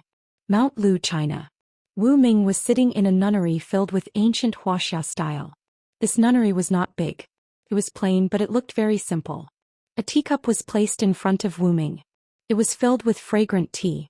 Even though Wu Ming had never tasted it before, he could tell that the tea was expensive. A young man stood beside Wu Ming. His name was Lu Yinghua, right? Your master hasn't come out yet? Wu Ming asked the handsome young man. I'm sorry, Lord Wu Ming. My master is very particular about etiquette. Plus, my master is an unmarried woman. She will not come out to meet guests before she is dressed. The young man who Wu Ming called Lu Yinghua was very kind. He answered Wu Ming's questions in a gentle voice. Fine, I'll wait a little longer. Wu Ming shook his head helplessly. He picked up the cup of tea in front of him and tasted it again. By the way, can't you sit up and talk? Wu Ming looked at Lu Yinghua strangely. Wu Ming said that because Lu Yinghua was kneeling on the ground in a kneeling posture. No, Lord Wu Ming, you are on the same level as my master.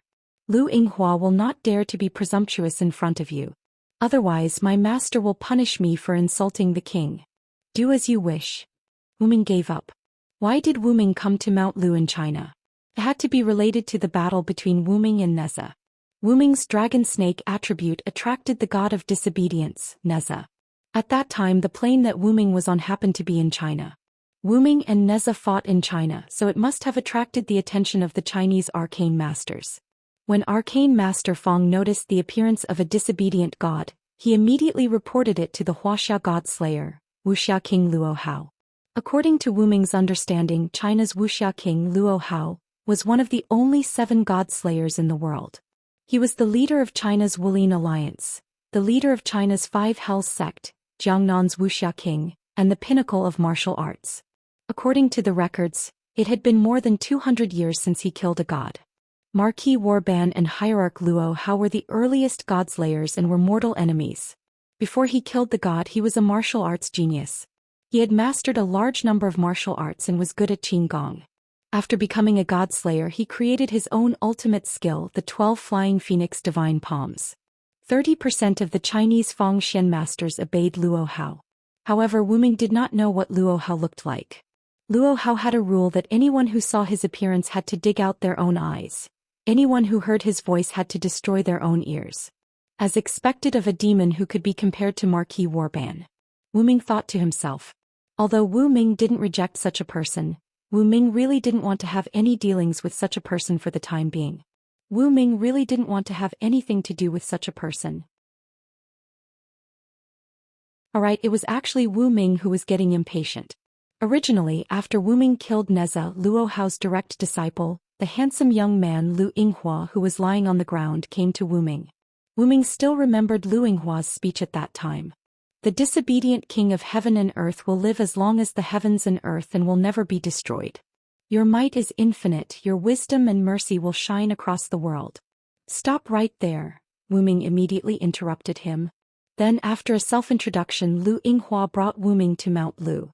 Wu Ming did not want to come, but Lu Yinghua said, "My master wants to see you."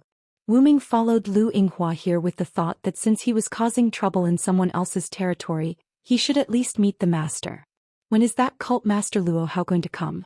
Just as Wu Ming was complaining in his heart, Lu Yinghua suddenly shouted somewhere in front of him. The wise and brave sacred cult master's famous name will live as long as the heavens and earth and will never be destroyed. Your might is infinite, your wisdom and mercy will shine across the world. Disciple Lu Yinghua wishes master a long life. Just as he finished speaking, a beautiful girl of about 17 or 18 years old appeared in front of Lu Yinghua. She had a beautiful face and beautiful black hair that was as black as silk. It was braided into 3 braids. The girl was wearing a white Han Chinese dress that was similar to a Qi-style uniform.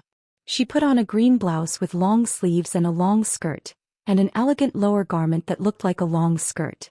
Because it was a right-style dress, it looked a little like a kimono.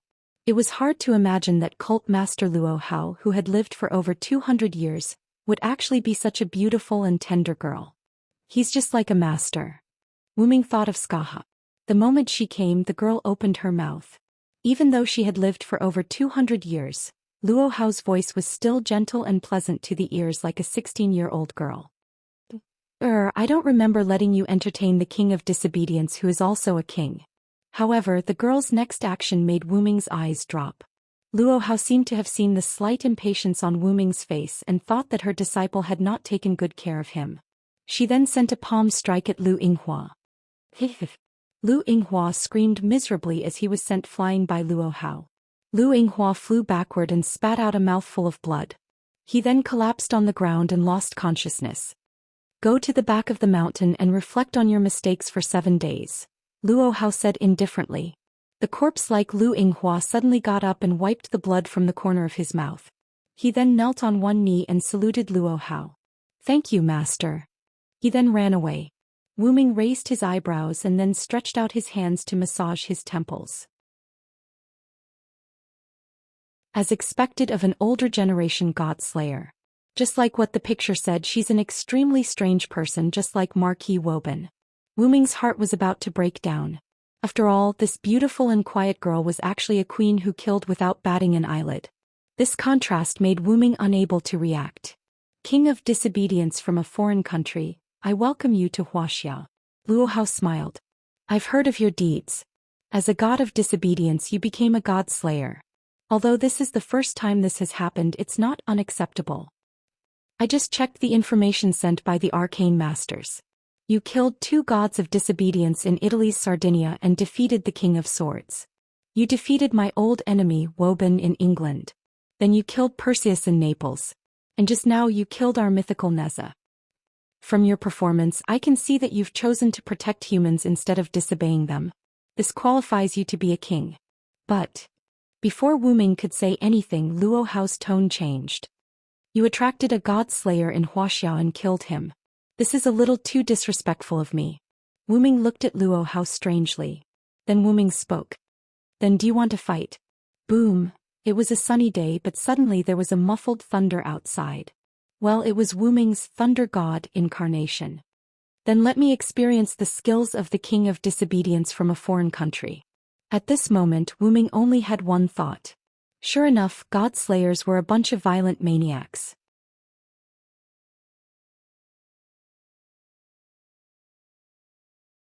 Chapter 190. In the wilderness, Wu Ming and Luo Hao stood opposite each other. This was Wu Ming's relic, the staff of Anzi-Ergen, the 8th level of Nasrik's underground tomb, the wilderness. Previously, Wu Ming had said that he had an inherent enchantment and that he wanted to fight inside. At that time, Luo Hao had even mocked Wu Ming for being considerate of the living beings and plants of Mount Lu. Furthermore, it was a taboo for a soldier to go deep into enemy territory alone. Luo Hao naturally wouldn't make such a mistake. However, Wu Ming used one sentence to change Luo Hao's mind. If you're afraid, then forget it. I'm the leader of the sect of 5 purgatories, the king of martial arts in Jiangnan. How could I be afraid of you? With this thought in mind, Luo Hao accepted Wu Ming's suggestion and came to the wilderness of the 8th level of Nasrik. Looking at the slim and graceful Luo Hao standing not far away, Wu Ming shook his head with a smile. As expected, the godslayers were all simple-minded people. Whether it was Salvatore Vauban or Luo Hao, which one of them was not particularly easy to deal with in some way. King of disobedience, are you laughing at me? Seeing Wu Ming's smile, Luo Hao thought that Wu Ming was laughing at her because of her hesitation before entering Wu Ming's inherent enchantment. Wu Ming shook his head. How could that be? Lord Hierarch, I was just thinking that you're also a cute guy. However, this angered Luo Hao once again. You have humiliated me again and again. Even if we are both kings, you cannot blame me for being so presumptuous. Finished speaking, Luo Hao started chanting. War in the south of the city, death in the north of the country, death in the wild does not bury the crow to eat. For my sake I call the crow, and for the guest hero. This was the power that Luo Hao had seized after killing the 2 Buddhist benevolent kings of Aqua, the secret Buddha king and the Narayan Janjun king. As Luo Hao chanted, golden particles appeared around her. Luo Hao called this power Vajra divine art, and the sage parliament called it the power. The golden particles attached to Luo Hao's body. In an instant Luo Hao stomped on the ground and the ground cracked like a spider web. Luo Hao then rushed towards Wu Ming. Just in time. Wu Ming also used his speech spirit when he saw this. I am the strongest and I hold all victory in my hands. Be it human or demon, I am a person who can defeat all enemies and I will defeat any enemy that stands in my way. Giants with unparalleled godly power, please help me. As the words were spoken, the long needle on the stone plate in Wu Ming's heart pointed to 2 o'clock, and the giant stone carving lit up. Wu Ming's entire body emitted a golden light. Similarly, he also shot towards Luo Hao, who was charging over. Then the 2 of them clashed, one with a fist and the other with a palm. Boom. Their fists collided and the resulting shockwave shattered the ground around them. Just like the first time, Miko-sama and Luo Hao started attacking each other with their fists and palms, releasing a large amount of mana. Chi. Wu Ming retreated, his legs leaving 2 scratches on the ground, leaving an ear-piercing sound. Wu Ming moved the place that was attacked by Luo Hao and grinned. As expected of the king of Wuxia, Luo Hao, your punches and kicks are indeed above mine. That's right. It was obvious that Wu Ming was at a disadvantage in this first round of confrontation. Because Luo Hao had 1-inch punch, the huge palm force was like a picture. Wu Ming's defense was nothing, and the damage was directly transmitted to Wu Ming's internal organs. Although Wu Ming was not seriously injured, the damage was not small. Don't belittle yourself. What I just used is my exclusive 12 Flying Phoenix Divine Palm. You can still move back and forth freely under my attack. Your martial arts is enough to see. Although Luo Hao had the upper hand, she also suffered some losses. Wu Ming's fists, which contained the strength of a giant, knocked her down a few times, but Luo Hao's great strength Vajra divine art not only increased her strength, but also increased her defense. Therefore, although the giant incarnation with the supreme divine power attacked Luo Hao, because of the strong Vajra divine art's defense, Luo Hao only suffered a light injury compared to Wu Ming. Wu Ming smiled arrogantly. Then let's start the second round. After that, Wu Ming disappeared. Luo Hao's eyes suddenly shrank and she quickly turned around and attacked somewhere. Boom. Luo Hao was hit hard by Wu Ming. Wu Ming, who lifted his lightning speed, stood in the place where Luo Hao stood before. Wu Ming just used the power of the phoenix. The reason why he didn't chant the spell was because of the short pointer on the stone plate in Wu Ming's heart. Now Wu Ming understood why he had 2 pointers. The long and short pointers didn't just mean that Wu Ming could use the power of 2 avatars at the same time. These 2 pointers also had other uses. Wu Ming found that as long as the short pointer pointed to the authority, Wu Ming could instantly use it without chanting any spell. But the instant was just like the literal meaning of the picture, only a few short seconds. Just now, on Wu Ming's heart stone plate, the short pointer pointed to the phoenix stone plate. In an instant, the short pointer emitted a golden light, and the phoenix stone plate instantly became super bright. Then Wu Ming entered the state of lightning speed. Now the stone short pointer had become red, as if the picture was overloaded. But after a few seconds, the short pointer returned to its original stone color. Can be said that the short pointer can make the avatar instantly burst. Although this power can only be used for a few seconds in a fight between experts, the outcome can be decided in a breath. And the cooldown time is only a few seconds. To put it simply, the cooldown time of this skill is super short. Before becoming Wu Ming's noble phantasm, there were all kinds of restrictions. Before using it, various conditions must be unlocked.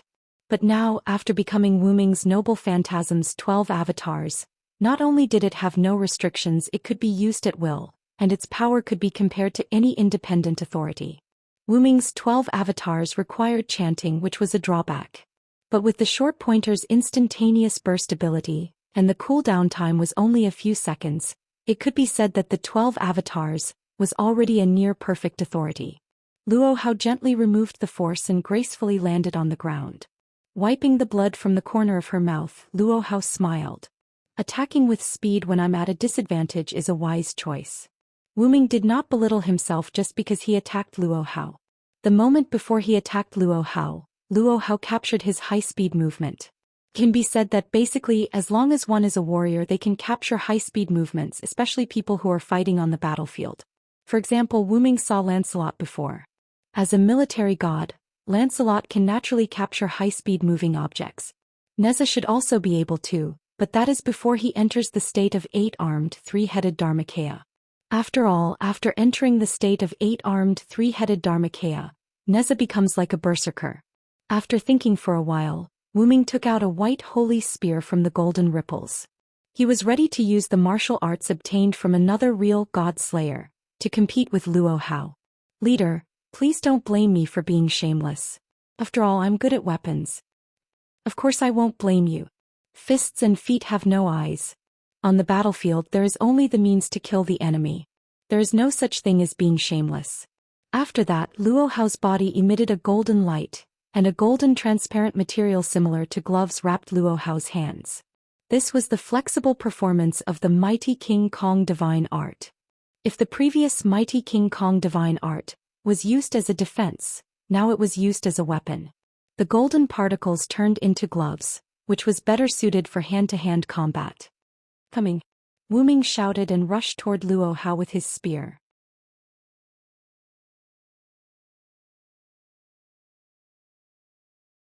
Chapter 191. Wu Ming held Yggdrasil in his hand and Luo Hao, who was wearing a gauntlet. Luo Hao continuously used 12 Flying Phoenix Divine Palm, which was extremely powerful. Wu Ming used the god-killing spear he learned from Skaha, and its power was not weaker than Luo Hao's. The two of them didn't care about their magical power consumption, and the magical power they released was comparable to the magic release skill.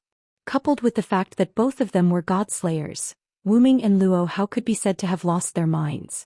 No, that was not accurate. It should be said that they lost their cool. When the two of them almost calmed down, the two of them found that Wu Ming's barrier was full of holes. As for Wu Ming and Luo Hao, it could be said that they were being honest with each other. Their clothes were almost completely tattered. Wu Ming and Luo Hao both blushed. Luo Hao was a traditional Chinese woman. She quickly turned around to cover her delicate body. As her figure flickered, a new Han Chinese dress was put on Luo Hao's body. Wu Ming also took out a set of clothes from the golden ripple and put it on. Luo Hao turned around, her slightly red cheeks, and the fluttering silk made Luo Hao look like a fairy, which made Wu Ming look at her. I didn't expect your spear technique to be so powerful. Judging from your moves, you must have learned from a famous master. Luo Hao said to cover up her embarrassment. Thank you for the compliment. Sect leader is indeed the king of Wuxia. Wu Ming also followed Luo Hao's meaning, ignoring the embarrassment between the two of them just now. My master is Skaha and I can use swords, spears and halberds freely. My master asked her to teach me this set of spear technique and now I have my own rhythm. Of course, learning couldn't just copy without making progress. The reason why the student surpassed the master was that the disciple understood deeper things from what the master taught. Speaking of Skaha, Luo Hao was interested. Could it be that queen of the demonic realm, Skaha, who has killed countless gods? Yes, but my master is best at spear and I am best at sword. Wu Ming put Yggdrasil back into the golden ripple and took out meteor silver from it. Luo Hao's eyes narrowed slightly. Could this be the other meteor sword, X-Silver, that could rival the legendary Excalibur? Yes. Later, seeing that Luo Hao seemed to know a lot about meteor silver, Wu Ming asked Luo Hao.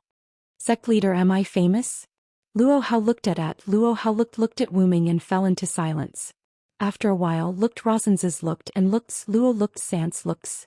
The reason why Wu Ming asked this question was that he wanted to know what kind of myths were related to him in this world. For some reason, Wu Ming didn't find any records about himself in the myths and legends of King Arthur. Even if there were, they were all minor details and the content was not complete. The records about King Arthur and even the records about the Night Villa were vague.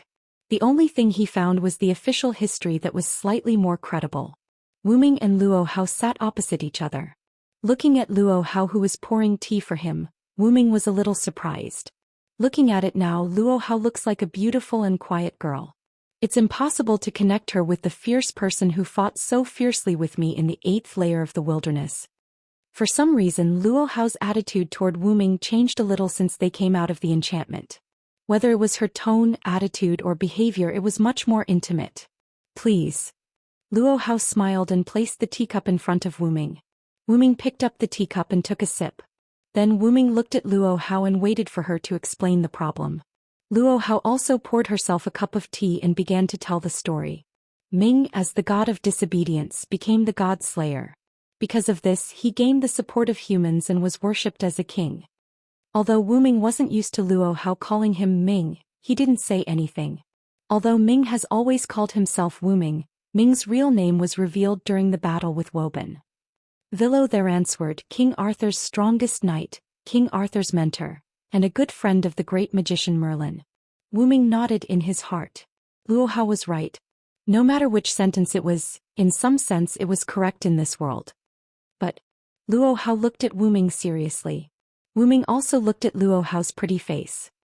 Although I don't know why, Ming's words and actions don't resemble ancient people at all. Instead, he's somewhat similar to the mortals of today.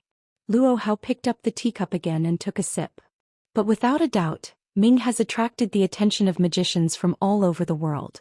Luo Hao put down the teacup and continued. Because King Arthur's story isn't true. Someone deliberately adapted it. Adapted it? Wu Ming was surprised. After all, this was a big deal.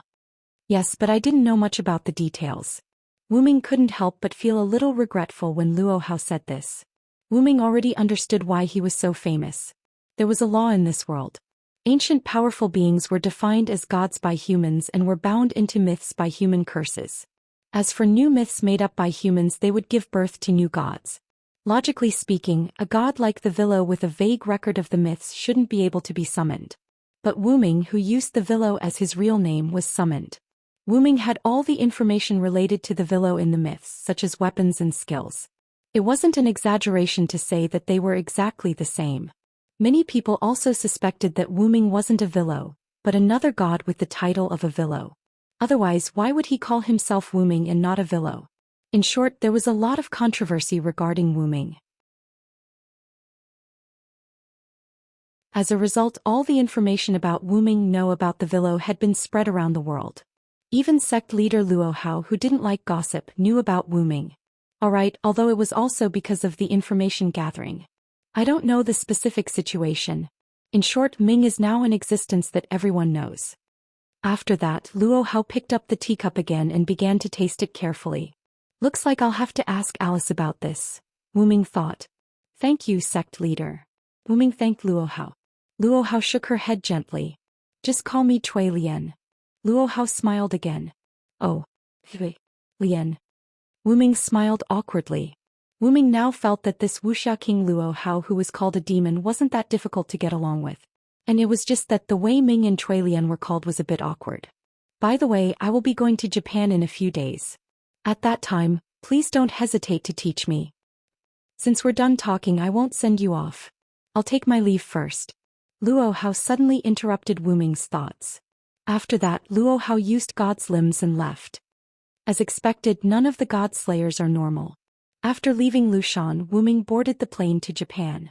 Sitting in the private room of the plane, Wu Ming still couldn't forget about Luo Hao. Of course, it didn't mean that Wu Ming fell in love with Luo Hao. She called me over and fought with me when I mentioned it. In the end, she said some strange things to herself. Sigh, Wu Ming supported his chin with his right hand and looked out the window in boredom. Luo Hao actually left Lushan. What is she doing in Japan? He shook his head again and stopped thinking about it. Speaking of which, why didn't Erica and the others call me? A shattered piece of a mobile phone lay quietly on Mount Lu.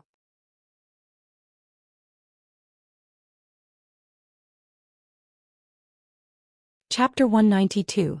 At a certain airport in Japan, Wu Ming's plane landed. Wu Ming walked down from the plane.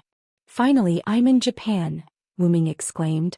As soon as he got off the plane, a golden dragon horn ornament flew over using an invisibility spell.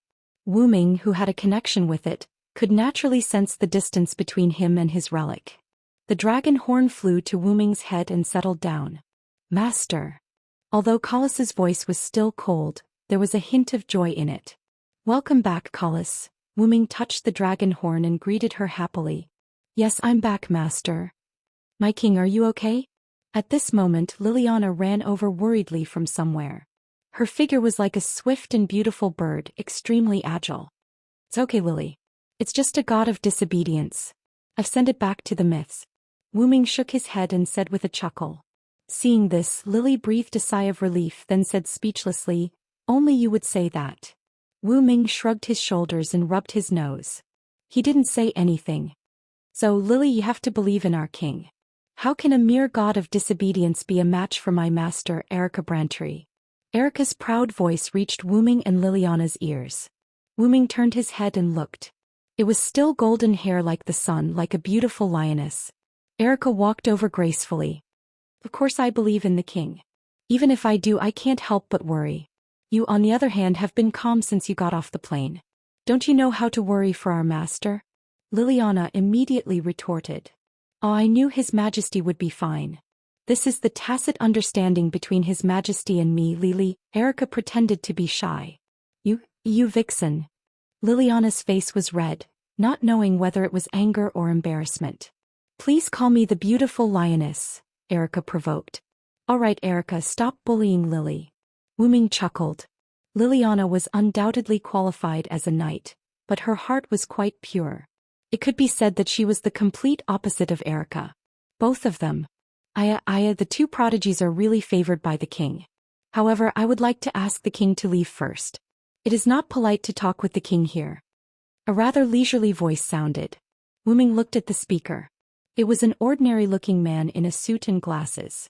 Although he was dressed in a suit, the man always exuded a leisurely aura.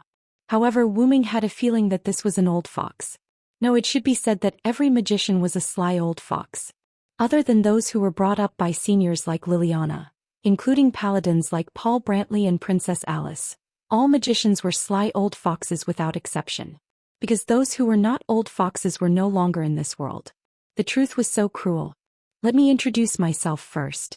My name is Kaneji Takuma, an agent of the official Japanese state organ, the Historical Compilation Committee. Nice to meet you, Lord King of Disobedience. Mr. Kanzui was one of the people who came to welcome the king after Lily and I came to Japan. I didn't hide anything. Instead, I told him about encountering the god of disobedience on the way and how the king went to hunt it. Erica flipped her hair and said leisurely. Wu Ming nodded. Erica was right. Instead of deceiving him, it was better to tell him the truth directly. It was not that she thought highly of Kanegi Takuma, but the news that Wu Ming killed the god of disobedience would definitely be known by the whole world. Besides, there was no need to deceive a Japanese magician. The History Editing Committee was the official Japanese magic organization that protected Wanraku Yoli. Just call me Wu Ming. Then I'll have to trouble Mr. Kanegi to lead the way. Wu Ming smiled. In fear and trepidation, Lord Wu Ming, please come with me. Although Kanegi Takuma was very respectful, he still looked casual. Kanegi Takuma led Wu Ming and the others into a car. Kanegi Takuma sat in the driver's seat, smiled apologetically and then said, "Because we know that Lord Wu Ming doesn't like luxury, we only arranged for me and a small car. Please forgive us. I thought this was the Japanese magician's provocation to our lord, Mr. Kanegi." Erica sat in the passenger seat and smiled calmly. "How could that be? We have absolutely no intention of disrespecting the king. Please understand." Although he said so and his tone was full of apology, Kanegi Takuma still looked calm and composed. Perhaps this was the reason why the Japanese sent Kanegi Takuma to negotiate with him. Wu Ming thought so. But he felt that the Japanese seemed to be confident that they could remain unscathed even after offending the God Slayer. As expected, the last king is related to Japan. Wu Ming thought to himself. At this time, Kanegi Takuma spoke again. "We specially arranged a luxurious ancient English building for the king's arrival, and there will be new followers to serve the king later." New followers? Wu Ming raised his eyebrows. New followers?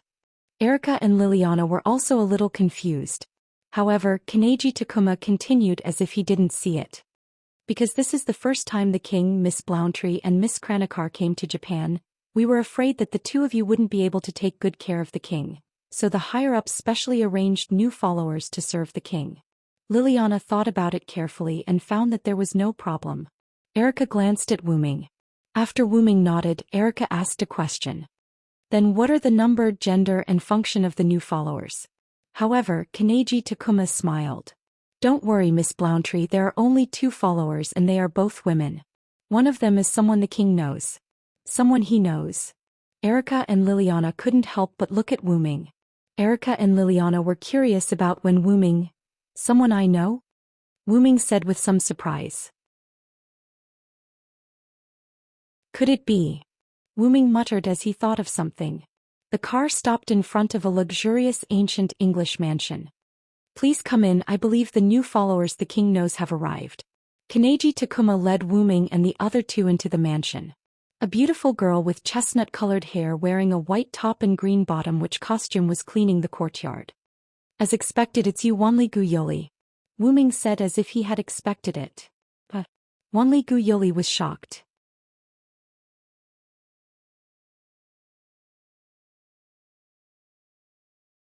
Chapter 193.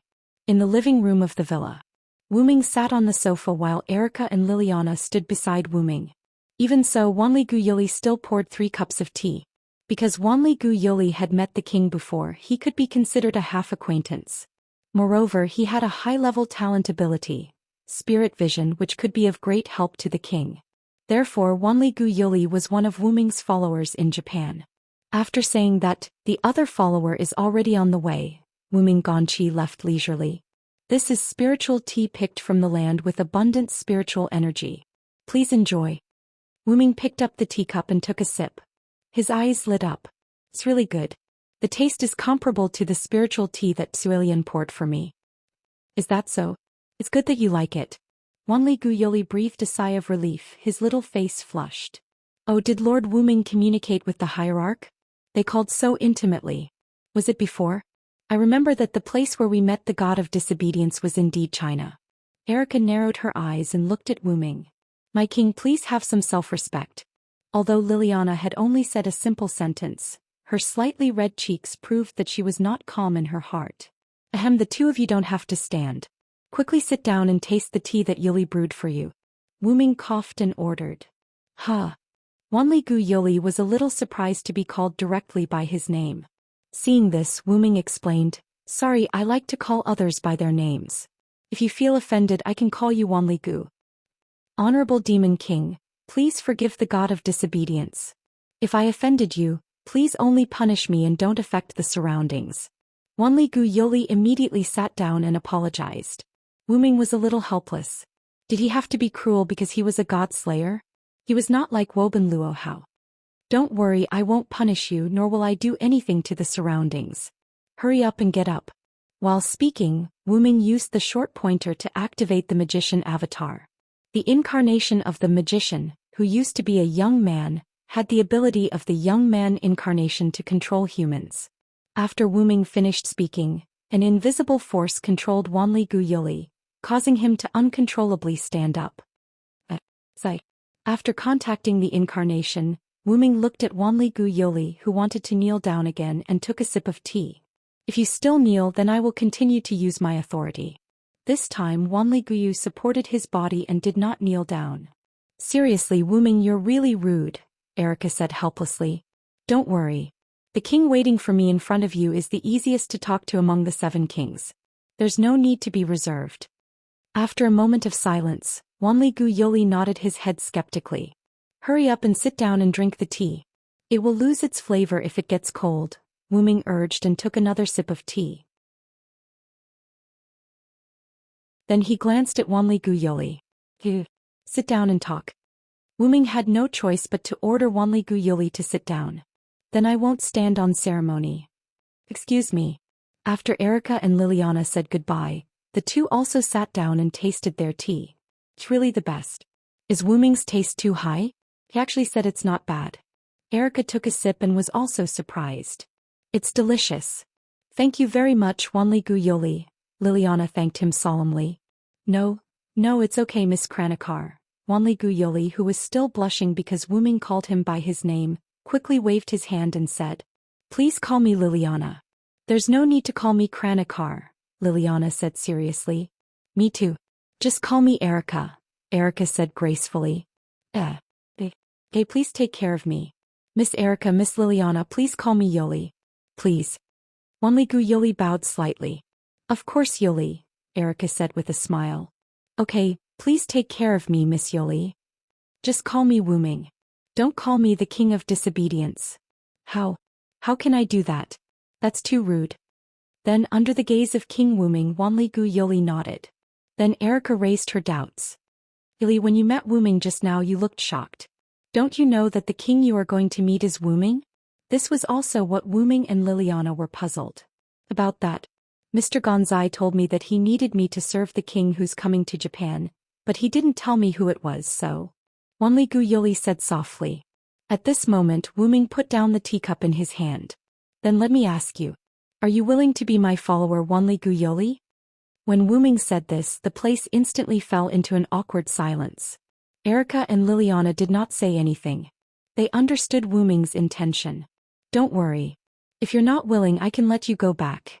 I believe that Wu Ming Gonzai and the official history committee behind him won't disobey my orders. At this moment, Wu Ming's kingly aura as a god slayer was unconsciously released. Wanli Gu Yoli raised his head slightly and looked at the king before him. After a moment of thought, Wanli Gu Yoli spoke. I want to stay. Is that so? Wu Ming didn't say anything. Can I know why? Then Wu Ming asked. After a brief thought, Wanli Gu Yoli explained. Because I have the responsibility to manage the king's daily life and watch over the king to prevent the king from doing anything that would damage the king's dignity. When he said this, Wanli Gu Yoli's face was serious. Wu Ming was a little helpless. You're actually afraid that I'll cause damage to Japan. Yes, the Devil King has the constitution of causing trouble. No matter which king it is, it's the same. Then Wanli Gu Yoli stared at Wu Ming. I have to take this responsibility and watch over you. Wu Ming laughed involuntarily. You really dare to say that, Miss Miko? Wu Ming smiled. Wanli Gu Yoli realized that what he had just done was an offense to the king. His face was full of despair. Lord Devil King, please only punish me. Don't involve Japan. However, before Wanli Gu Yoli could finish speaking, Wu Ming interrupted him. There should be a limit to your stupid words, Wanli Gu Yoli. At this moment, Wu Ming's expression became extremely terrifying. This time Wanli Gu Yoli's face was full of despair. Well, but you met me. If it were Marquis Wu Ming or Cult Master Luo Hao, you'd be dead by now. Wu Ming's expression instantly softened. You should know that not every king has a good temper like me. I'm doing this for your own good. Then Wu Ming looked at Erica and Liliana, who had been silent all this time. Alright, let's call it a day. Erica and Liliana, remember to protect Wanli Guyoli. She's now the king's follower. After saying that, Wu Ming left the living room. Ili, congratulations. You've been recognized by the king. Erica smiled kindly. Huh. He's recognized. Wanli Guyoli was still a little confused. Lord Wu Ming said that just now because he was worried about your safety. After all, we came to Japan this time to do something, Liliana explained. Actually, Wu Ming's personality is quite kind. He doesn't look like a king at all. However, he can show the king's side at the critical moment, Erica said. That's why we decided to follow the king, Liliana added. Is that so? Wanli Guyoli was at a loss. Alright, we'll tell you more about Wu Ming when we have time. It's almost dinner time now. Let's go prepare the king's dinner. Erica looked proud. You speak as if you've cooked before. I'm the one who prepares the food for the king, and you often use the king's kindness to snatch food from the king. You despicable vixen. Liliana's face was full of anger. It's because Lily's cooking is too delicious. Also, once I'm hungry, I can't help but say some strange things. Erica had a sly look on her face. Like on a night when the clouds covered the moon, he came to my room, or something like that. Where did you know that? Liliana's face was red as she shouted with tears in her eyes. That's a secret. Wah. Looking at Erica and Liliana who were playing around, Wanli Guyoli was slightly relieved. There was actually another reason why Wanli Guyoli decided to stay, and that was because Lord Wu Ming once saved me.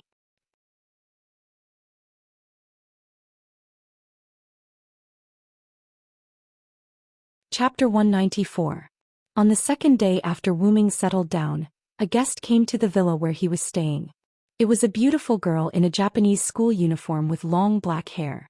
Next to her was a long object wrapped in a string. There was a trace of divine power leaking out of the long object, and Wu Ming sensed it. It's probably a god relic. Wu Ming thought to himself. Then this beautiful girl knelt in front of Wu Ming in the form of a sitting position under the earth, and said something that could be misunderstood and shocked. Nice to meet you. You must be Master Wu Ming. I'm Hui Na from the Qingqiu courtyard, your concubine. Please take care of me. Hui Na. Why are you here? And what's with being a concubine? Wanli Guyoli asked in surprise. It seemed like the both of them knew each other and had a good relationship. Yoli is here to be Master King's concubine too? Hui Na from the Qingqiu courtyard, who was kneeling on the ground, lifted her head and revealed her beautiful face. She looked at Wanli Guyoli. And no, why would I be a concubine? Wanli Guyoli's face was flushed and her tone was stiff. Is that so? That's a pity. I thought I could fight the European harem team with you. Wait. You've been saying things that I don't understand since the beginning. What's with the concubine and the European harem team? Wu Ming asked in confusion. Aren't the two ladies next to you your harem? Hui Na from the Qingqiu courtyard said something that made him speechless. Her gaze was calm as if she was asking if he had eaten today. Hui Na from the Qingqiu courtyard then continued. As we all know, Princess Alice of Europe and England is your first concubine, Erica of Red Bronze and Black Cross is your second concubine, and Liliana of Red Bronze and Black Cross is your third concubine. If the fourth concubine, Guyoli, is included, the harem is very obvious, isn't it? Hui Na of the Qingqiu courtyard tilted her head in confusion. I told you I'm not. Wanli Guyoli tried his best to explain, but Qingqiu courtyard Hui Na ignored him. Instead she stared at Wu Ming. Wu Ming could tell from her red eyes, which were similar to his, that Qingqiu courtyard Hui Na did not harbor any evil thoughts. He was pure. In other words, the other party really thought so from the bottom of his heart. How pure must her heart be to be so gullible? Wu Ming complained. Wu Ming helplessly touched his face and began to explain. That's where you're wrong. Erica and Liliana are my knights. If I have to name them, they're more like confidants than lovers, much less harem. Erica and Liliana also nodded, indicating that they agreed with Wu Ming. Excellent men were indeed attractive to women, but it didn't mean that Erica and Liliana had to be Wu Ming's harem. At the very most, Erica and Wu Ming had been in contact for less than a month, and Liliana had been in contact for less than a week. It could be seen that Wu Ming had not been in contact with Erica and Liliana for a long time. For now, they only had a slight favorable impression of each other. Let's not talk about the future for the time being. Right now, the two of them had a good impression of Wu Ming as if they were relatives and friends who had been together for a long time. It was not like they liked each other, let alone lovers. Harem talk was even more nonsensical. As for the matter with Alice, that was just a simple prank of mine. I didn't do anything rude to Alice. Erica knows this. Erica nodded in agreement with Wu Ming. So you're saying that the king doesn't have a wife? Qingqiu Courtyard Hui Na had an expression that said, I see, I'm shocked. That's right, that's the case. Wu Ming nodded. However, Qingqiu Courtyard Hui Na said something even more shocking. In that case, let's make Hui Na the king's first wife. Wu Ming looked at Qingqiu Courtyard Hui Na's innocent smile. He really did not know why she would say such a shocking topic. I say you're almost done, Erica said at that moment. Don't you think it's silly to talk about being a concubine or the first wife? Erica mocked. Although Erica's words are inappropriate, I agree with her. This is really too impure, Liliana said righteously with a slightly red face. I also think it's a little rude. Huina has become a little strange. Wanli Gu Yoli's face was also red as he whispered. Even Yoli said that. Qingqiu Courtyard Huina was shocked. I understand. Just as Wu Ming was about to catch his breath, Qingqiu Courtyard Huina said something shocking again. Then let Huina defeat all of you and become the king's first wife. With that, Qingqiu Courtyard Huina reached out to the long object beside her. Stop it. Wu Ming suddenly exploded and gave Qingqiu Courtyard Huina a knock on the head. It hurts. Qingqiu Courtyard Huina covered the place where Wu Ming had knocked her head. With tears in the corners of her eyes, she looked at Wu Ming with an aggrieved expression. Seeing this cute scene, Wu Ming immediately swallowed the words of reprimand that he was about to say.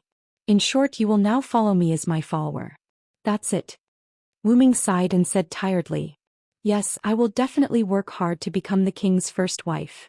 Looking at Qingqiu Courtyard Huina, who had another strange target, Wu Ming sighed and didn't say anything else. Alright, let's get down to business. I've already told Yoli about this matter. Are you willing to become my follower? Moreover, if you don't want to be my follower, I can let you go and the Japanese authorities will have nothing to say. Wu Ming raised the question again. You're right. However, Qingqiu Courtyard Huina didn't think for a moment like Wanli Gu Yoli. Instead, she directly said without thinking. Huina didn't want to become His Majesty's follower.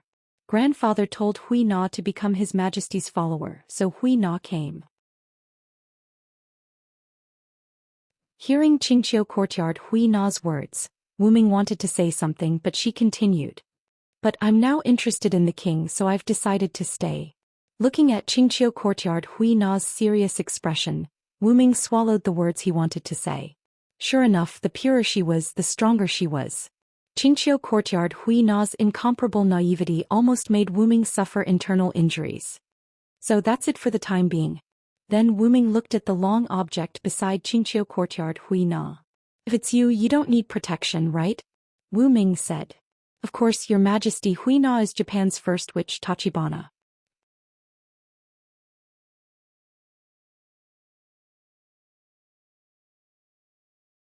Chapter 195. Speaking of that, Wanrefuri Furu also spoke. Wu Ming, Sama. We shaman can achieve the effect of cultivation by staying away from the world, so Huina will not stay in a place where people gather for a long time. She has been practicing in the mountains since she was a child, so as to achieve a clear mind. As for me, because I still need to go to school and take care of my sister, I can't live in the mountains like Huina. Later, Qingqiu Courtyard Huina added. At Huina's level, I can capture objects that are moving at high speed. Also, my hearing is very good. I can tell who is walking by the sound of footsteps. Huina crossed her hands on her lower abdomen, looking like she was stroking a child. Moreover, Huina is also a spirit summoner. After Wanrefuri Furu said that, Qingqiu Courtyard Huina smiled slightly, but that smile was quite proud. Spirit summoner? Erica and Liliana muttered, and they seemed to know the word. Spirit summoner? Is it someone who can make a higher level of power come to her body for her own use? Wu Ming guessed that spirit summoner might be similar to the job card. Yes, His Majesty is right. Spirit summoner is a spirit summoner who can use Grandpa's power. It's because of this power that Hina can become Japan's #1 Tadira witch. Kyokuyo Courtyard's face was full of pride, just like a child. That also proved that Qingqiu Courtyard Hui Na's mind was simple. She would do whatever she wanted and her inner thoughts would be shown on her face. However, when Wu Ming heard Grandpa's power, his eyes lit up. About Spirit Summoner, I have seen it in historical data. It's a talent that is more advanced than spirit vision, Erica said with a serious face.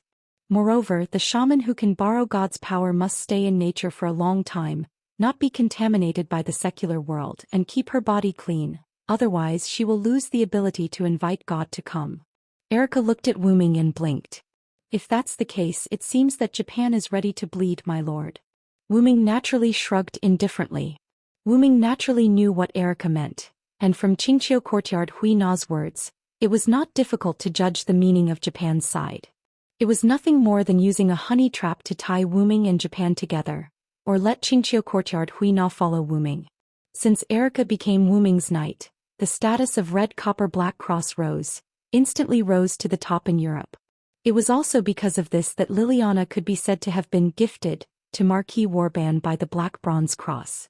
However, Marquis Wu Ming didn't take care of Red Copper and Black Cross's wish. After that, Liliana was taken in by Wu Ming, and Red Copper and Black Cross rose in status as well, on par with Red Copper and Black Cross. Wu Ming didn't bring anything substantial to the two organizations, but it should be known that Wu Ming was both a god slayer and a god of disobedience. Being under such a person's command would undoubtedly bring greater benefits. It was very likely that Japan wanted to give Qingqiu Courtyard Hui Na to Wu Ming in the same way that Red Copper and Black Cross had given Liliana to Marquis Wu Ming. They wanted to obtain Wu Ming's protection and gain more benefits. I quite like your personality, and it's not impossible to take you in as a shaman. Wu Ming stroked his chin and pondered. But Liliana and Erica seemed to want to say something, but Wu Ming interrupted. I have my own ideas, trust me. Erica and Liliana looked at each other and nodded. Is there anything you need Hui Na to do, your majesty? Qingqiu Courtyard Hui Na had an excited expression. Don't worry, your majesty. No matter what difficulties there are, Hui Na will overcome them one by one. You can't be so sure, Miss Hui Na. Wu Ming smiled. Then Wu Ming stated his request. I want to see your grandfather. Huh. Hui Na's grandfather. After that, Hui Na left as she had to ask for instructions. Wu Ming, Erica, Liliana, and Wanligu Yuli started discussing. Why does Lord Wu Ming want to see Hui Na's grandfather? Wanligu Yuli raised his doubts. Isn't that simple, Yuli? Erica smiled gracefully. Qingqiu Courtyard's Hui Na is a descent warlock, and Hui Na herself said that she can descend the power of her grandfather onto herself. That's enough to explain the problem. The power she summoned is the power of a god, which means that Qingqiu Courtyard has a god grandfather, Liliana added. Huh. Wanligu Yuli seemed to be shocked. After all, it was a little unbelievable that her best friend's grandfather was a god. Maybe that's why Japan isn't afraid of the god slayers. Also, I have a feeling that Hui Na's grandfather might have something to do with us coming to Japan. Wu Ming's words caused Erica and Liliana to start thinking. Although I don't know the purpose of Lord Wu Ming's visit to Japan, if possible please let me help, Wanligu Yuli said worriedly. Wu Ming and the other two were stunned at first, then relieved. Of course. Otherwise I wouldn't have asked you to stay, Wu Ming said with a smile. Yuli has a high-level spirit vision that can provide a lot of help. It's much more useful than Lily's spirit vision, Erica said calmly. What? What does this have to do with me? Besides, spirit vision is an innate ability. Whether it's strong or not depends entirely on one's innate talent. If that's the case, Erica, who doesn't have spirit vision, is completely useless. Liliana lectured Erica with a displeased look on her face. In that case, the king who doesn't have spirit vision is also useless in your words. As a knight of the king, how dare you judge the king so wantonly? You're really bold, Lily, Erica said slyly. How could that be? I was just talking about you. Why did you have to involve Lord Wu Ming? You despicable female fox. Liliana was so angry that her face turned red. Miss Erica and Miss Liliana have such a good relationship, Wanligu Yuli said enviously. At that moment Wu Ming spoke. Then slowly blend in.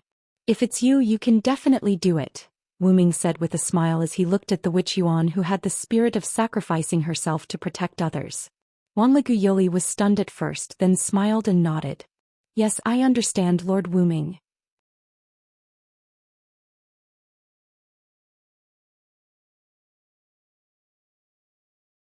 Chapter 196. After Katsura left, she replied to Wu Ming the next day. Grandpa said that His Majesty can come to Grandpa at any time, but Grandpa will not provide any help. Whether he can come or not depends on Wu Ming's own ability. Then Katsura stayed in Wu Ming's villa. Because Wanrigu Yoli's parents were basically not at home due to professional reasons, the burden of taking care of his sister was handed over to Wanrigu Yoli. In addition to going to school, Wanrigu Yoli basically stayed in the shrine or took care of his sister. Now, because of the arrival of Wu Ming, Wanrigu Yoli did not go to the shrine much except for the necessary school. Moreover, his place of residence had changed from his home to Wu Ming's villa. Because his home was some distance away from Wu Ming's residence, Wanrigu Yoli became quite busy. During this period, Alice, who was far away in Europe, said that she would come to Japan with the purpose of helping Wu Ming solve the matter of the last king. Because the prophecy of the last king that Alice saw with spirit vision was something far in the future, Wu Ming was not very anxious to solve this matter. Therefore, Wu Ming contacted Sebastian and asked him to meet Alice and escort her to Japan. After a few days of leisure, Wu Ming sat in the courtyard and meditated. In the Qingqiu courtyard, Hui Na knelt beside him. Liliana was making lunch in the kitchen. After Erica returned, she walked to the side and waited quietly. Wu Ming exhaled a long breath, ended his meditation and then looked at Erica. What's wrong, Erica? In the past few days, except for Wanrigu Yoli who needed to go to school, Erica, Liliana, and Katsura were unusually idle. Katsura practiced the witch training every day, and then accompanied Wu Ming, saying that it was convenient for His Majesty to order around. As for Erica and Lilia, apart from their daily cultivation, they would sometimes accompany Wu Ming, but most of the time, it was Erica who took the reluctant Lilia out shopping. Speaking of which, because Hui Na from the Qingqiu courtyard had said that the king only needed to eat the food she prepared, she had angered Liliana, who was Liliana's cook. After the two of them argued with each other and Liliana's persuasion, the two of them decided that each of them would take care of Liliana's and everyone's meals on different days. Today was the day Liliana was preparing food. That was why Hui Na from the clear autumn courtyard was by Wu Ming's side. Early in the morning, someone from the history editing committee seemed to have something to tell Wu Ming and wanted to invite Wu Ming over. It's just a small matter. How could we trouble our king to personally deal with it? Therefore, Erica refused the committee of history by saying, I can go, and left the house early in the morning. However, in Wu Ming's opinion, Erica was just bored here and wanted to have some fun. Something happened. The people from the history editing committee said that Bishop Luo Hao is coming to Japan. Erica looked serious. Luo Hao is coming. Wu Ming remembered his conversation with Luo Hao when he was in China. It seemed that Luo Hao did say that she would return to Japan soon. That's quite believable. It seems that Japan is going to suffer, Erica laughed gloatingly. However, Erica was right. As a god-slayer, every king had the ability to cause trouble. One god-slayer was already bad enough. If two god-slayers came to the same area, it would not be a good outcome. In the records, as long as 2 to more than 10 god-slayers gathered in each region, that region would not have a good time. As for Wu Ming, the exception was to become a god-slayer. The several battles that Wu Ming fought after becoming a god-slayer were either carried out in his own barrier or paid attention to not hurt ordinary people during the battle. After the battle, he would also use the props in Yggdrasil to repair the damaged areas. Could be said that he was the most unlike a god-slayer. By the way, why don't you call her Tsuelian anymore? Erica teased. Hui Na of the Qingqiu courtyard also turned her head slightly and looked at Wu Ming. Ahem, I was forced by Luo Hao to call her that. At that time I just didn't change my way of calling her. Wu Ming coughed and changed the topic. By the way, do you know why Luo Hao is here? Before Erica could speak, Hui Na of the Qingqiu courtyard answered first. Hui Na knows this. That lord must be here for Monarch Ape. That's what Kaneko said too, Erica added. Monarch Ape. Wu Ming muttered this name.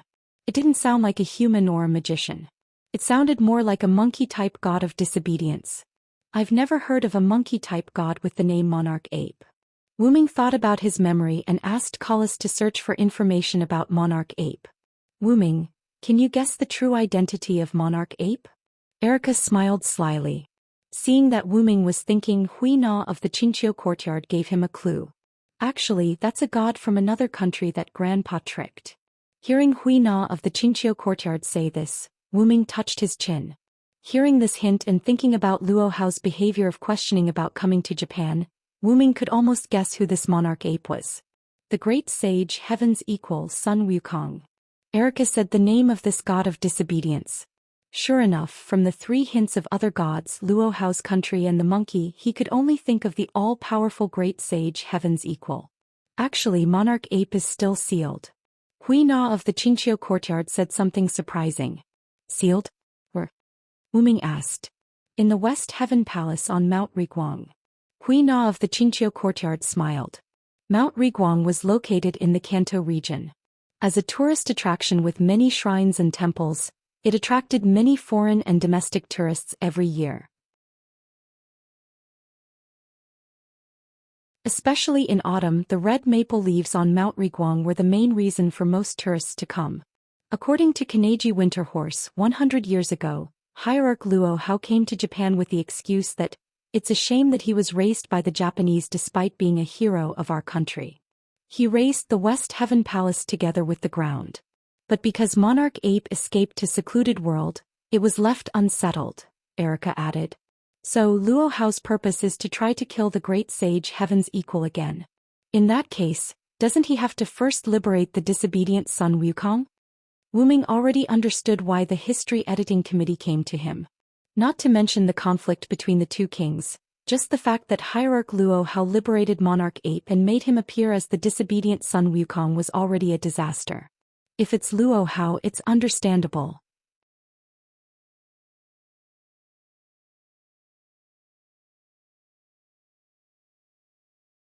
Chapter 197. After all, Luo Hao comes from a country with a strong sense of nationality. Moreover, as a woman born during the Qing dynasty, Luo Hao still had a strong sense of feudalism even after 200 years had passed.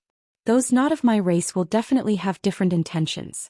Those who offend my Huaxia will be punished no matter how far away they are.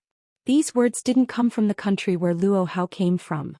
The great sage Heaven's equal, the insufferably arrogant monkey king Sun Wukong, was actually being raised by a former vassal country of Japan. It would be strange if she wasn't angry. Honestly, I can only say that as expected of the god of disobedience, a bunch of troublesome existences. Wuming shrugged helplessly. Meanwhile, Erica glanced at Wuming as if to say, you're the one who's the most troublesome existence here, and you still have the nerve to talk about others. Of course, Wuming chose to ignore all of this. In that case, I'll have to go see your grandfather, Hui Na.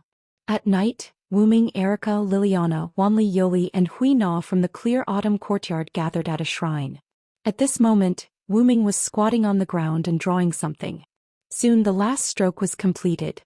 Alright, in that case the tunnel to the soul world is completed. Wuming waved his hand. This tunnel was something that Wanli Yoli and Hui Na from the clear autumn courtyard had told Wuming about. Because of Kala's existence, Wuming was able to easily complete the extremely difficult spell. Lord Wuming, are you really going to enter the soul world? Wanli Yoli looked at Wuming worriedly. That's right, Lord Wuming. I still feel that this method is inappropriate. Liliana also frowned. Wuming naturally knew what the 2 of them were worried about.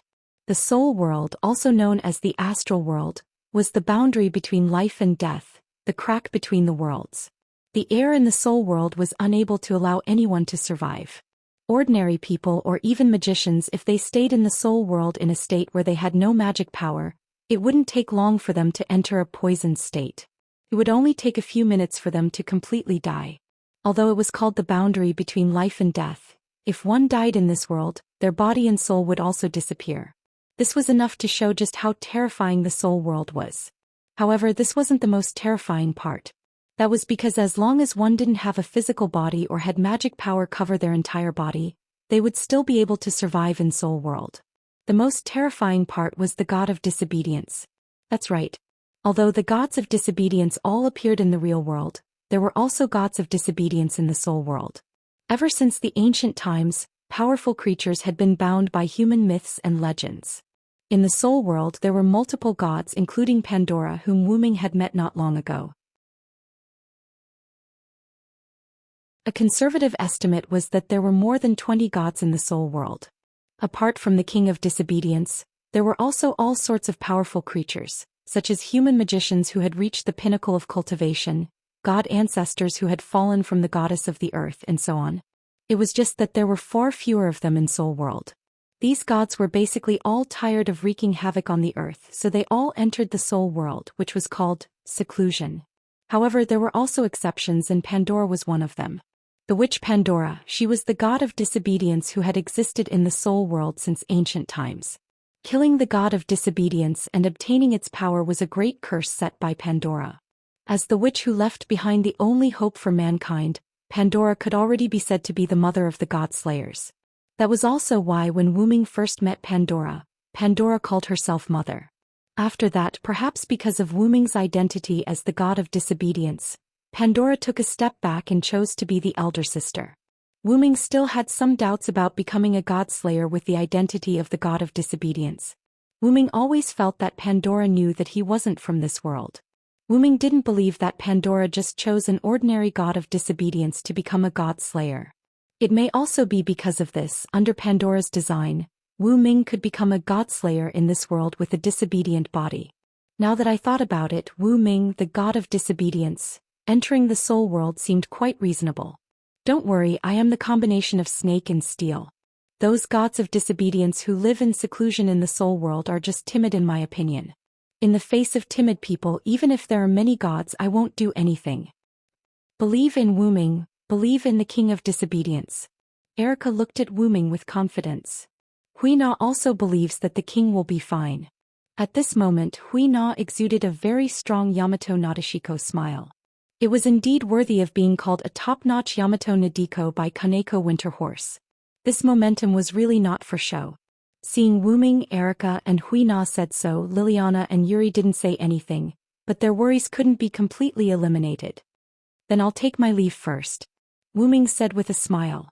Then the magic formation instantly lit up, making the four people unable to open their eyes. After the light disappeared, the four people looked at Wu Ming. There was only an empty magic formation left in the place, and there was magic power exuding around it, indicating that Wu Ming was here just now. The four people didn't leave but sat around the magic formation waiting quietly. The environment in the soul world was actually similar to the main world: mountains, cities, beaches, and oceans, but these places were covered in gray. The only thing that didn't exist was that there were no living creatures.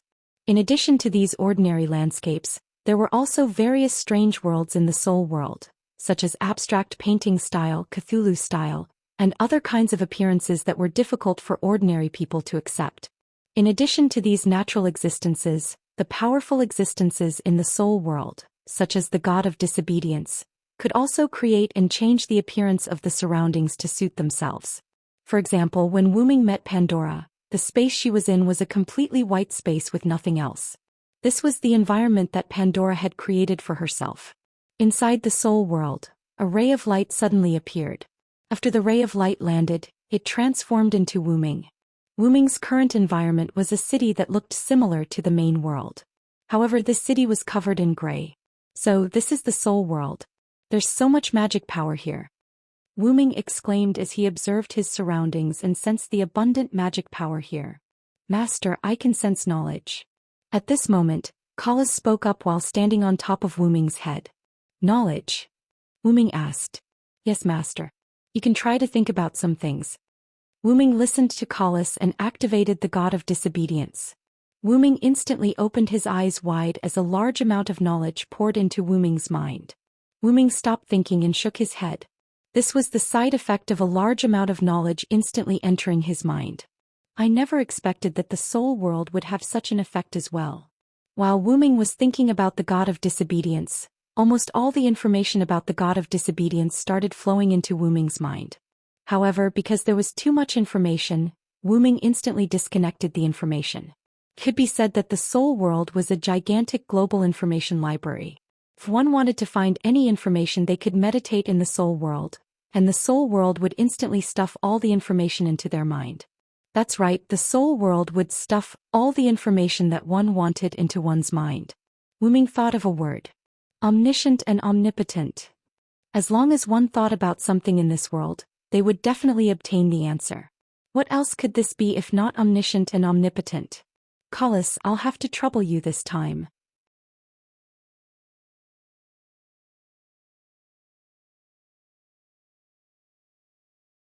Chapter 198. Yes, Master. After Collis finished speaking, she began to glow. Wu Ming knew that Collis was constantly recording things related to this world. As long as Collis thought of a series of questions, she could get the answer. The answers were stored by Collis for convenient reference in the future. Knowledge was actually wisdom, which was an extremely precious resource. Odin sacrificed an eye to obtain supreme wisdom, which was the Lune rune. Zeus obtained supreme wisdom after swallowing the goddess of wisdom, Métis. This was enough to show the importance of wisdom and knowledge. After Collis entered her working state, Wu Ming began to wander around, looking at the surrounding scenery. No wonder there are gods living in seclusion here. Although this place is a bit strange, it is still a good place to live in seclusion. With that, Wu Ming stopped, because a small wooden house appeared in front of him. Interesting. Wu Ming's mouth curled up slightly, then he walked towards the small wooden house. Opening the door of the small wooden house, he saw darkness. Although he couldn't see what was inside, Wu Ming still walked in. After entering, what entered Wu Ming's eyes was a gloomy space. In the middle of the space there were 3 people sitting. On the left was an old monk wearing an ancient monk robe. On the right was a young girl with glass eyes wearing a gorgeous princess robe. The one in the middle was a middle-aged man with messy black hair.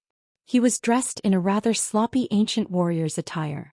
Obviously, the black-haired middle-aged man in the middle was the leader of the old monk and the glass-eyed princess. The 3 of them sat in a triangular formation. There was a small hanging furnace in the middle with sake in it. The middle-aged man held a wine vessel in his hand, and the old monk and the glass-eyed princess didn't have wine cups or anything like that beside them. Obviously, this was prepared for the middle-aged man. Wu Ming walked in front of the middle-aged man, to the right of the monk and the left of the glass-eyed princess, and sat down. "Welcome, King of Disobedience." The glass-eyed princess bowed slightly and spoke first. Wu Ming nodded to show his respect. The old monk didn't say anything, and Wu Ming didn't care about him either. "Ha, do you want a bite, otherworlder?" After the glass-eyed princess finished speaking, the big man in the middle raised his cup and shook it at Wu Ming. Wu Ming narrowed his eyes. It seemed that Pandora was not the only one who knew that he came from another world. "Forget about drinking. I don't really like drinking with people I'm not familiar with. Speaking of which, you're the grandfather that Hui Na mentioned, right?" Wu Ming asked directly. That's right. I'm Hui Na's grandfather. What do you think? My granddaughter isn't bad, right?" The burly man said with an evil look on his face as he drank another mouthful of wine. "Hui Na is a good child. It's a shame for her to stay under you." Wu Ming ignored the man's evil look and directly spoke sarcastically. "Anyway, I've already given her to you. Just treat her as your witch." The burly man didn't care about Wu Ming's sarcasm, smiled casually, and then drank another mouthful of wine. "Let's not talk too much. I don't care who the 2 people beside you are. I just want to know if the last king was hidden by you, the male life of Sisanu." Wu Ming not only directly stated his purpose, but also the real name of the burly man. Yes, the burly man in front of Wu Ming is a famous Japanese god, the male life of Sisanu. Sisanu was one of the 3 sons of Izanagi and Izanami, the 2 ancient gods of Japan. The other 2 are the Japanese sun goddesses, Amaterasu Amikami and Tsukuyami. In Japan's Kojiki, Sisanu is called the male life of Sisanu. He also has many names such as Tame Horsehead, Tame King, Sisanu, and so on. All in all, Sisanu is a very important god in the pantheon, comparable to Athena of Greece. The reason why Wu Ming knew of the burly man's name was because of the long item wrapped in cloth from Clear Autumn Courtyard's Hui Na, Heavenly Cloud Sword. Hui Na claimed that this was the sky cluster cloud that her grandfather bestowed upon her, but Wu Ming discovered that this sky cluster cloud was a subsidiary god. The only god who could make the heavenly cloud sword be affiliated to was Susanoo. According to the legend, Susanoo wielded the sword of Tatsuka and killed the Yamata no Orochi. He found a treasure sword from the tail of the Yamata no Orochi, which was the heavenly cloud sword. In other words, the burly man was steel. However, the burly man was not displeased when his real name was revealed. Dad, he laughed out loud. As I said, as long as he comes in contact with Huina, he will know your name. The old monk sitting on the left said with some displeasure. So what? It doesn't matter to me whether he knows or not. It's really exciting. I have many names. Let's call me Susanoo for the time being. What about you, alien? Susanoo grinned and then asked Wuming. I also have many names, but my favorite is Wuming. Just call me Wuming. As soon as he said that, the old monk and Princess Glass Eyes instantly understood Wuming's intention. Since he was a god, he must have a weakness. Just like the followers of the Holy Grail War, hiding their real name was to avoid weaknesses. The name Wuming didn't sound like a god. In this way, they couldn't find his weakness through his name. Do you think we can't know your real name if you don't tell us? Your battle with another godslayer has already exposed your real name, Villosilenst. The old monk was quite unconvinced. After the old monk said that, Princess Glass Eyes realized that something was going to happen. When she was about to speak, Wuming spoke. If my perception is correct, you are a human. Wuming's eyes became sharp and looked directly at the old monk. In Wuming's perception, the old monk was not a god, but a magician who cultivated to the extreme. And Princess Glass Eyes had a similar aura to Guinevere, whom Wuming had seen before. There was no doubt that Princess Glass Eyes was a god. Everyone here is a great existence. You are just a human, how dare you be presumptuous in front of me? Boom. Wuming's magical power rushed out of his body. Wuming's scarlet eyes stared at the old monk as if he was looking at a dead man. The old monk couldn't move, as if he was in a dragon's nest, being stared at by tens of thousands of dragons. That was the pressure caused by Wuming releasing his dragon's power. The old monk's face instantly turned pale. Princess Glass Eyes and Susanoo, who were not targeted, also felt a little pressure. Please be merciful, Wumingama. Princess Glass Eyes said awkwardly. Wuming looked at her and Princess Glass Eyes instantly broke out in cold sweat. Then Wuming looked at Susanoo, who had already stopped smiling. Then Wuming put away his dragon's power. In an instant, the old monk who was targeted breathed a sigh of relief. How about it? Do you want to continue to test me, Susan-sama?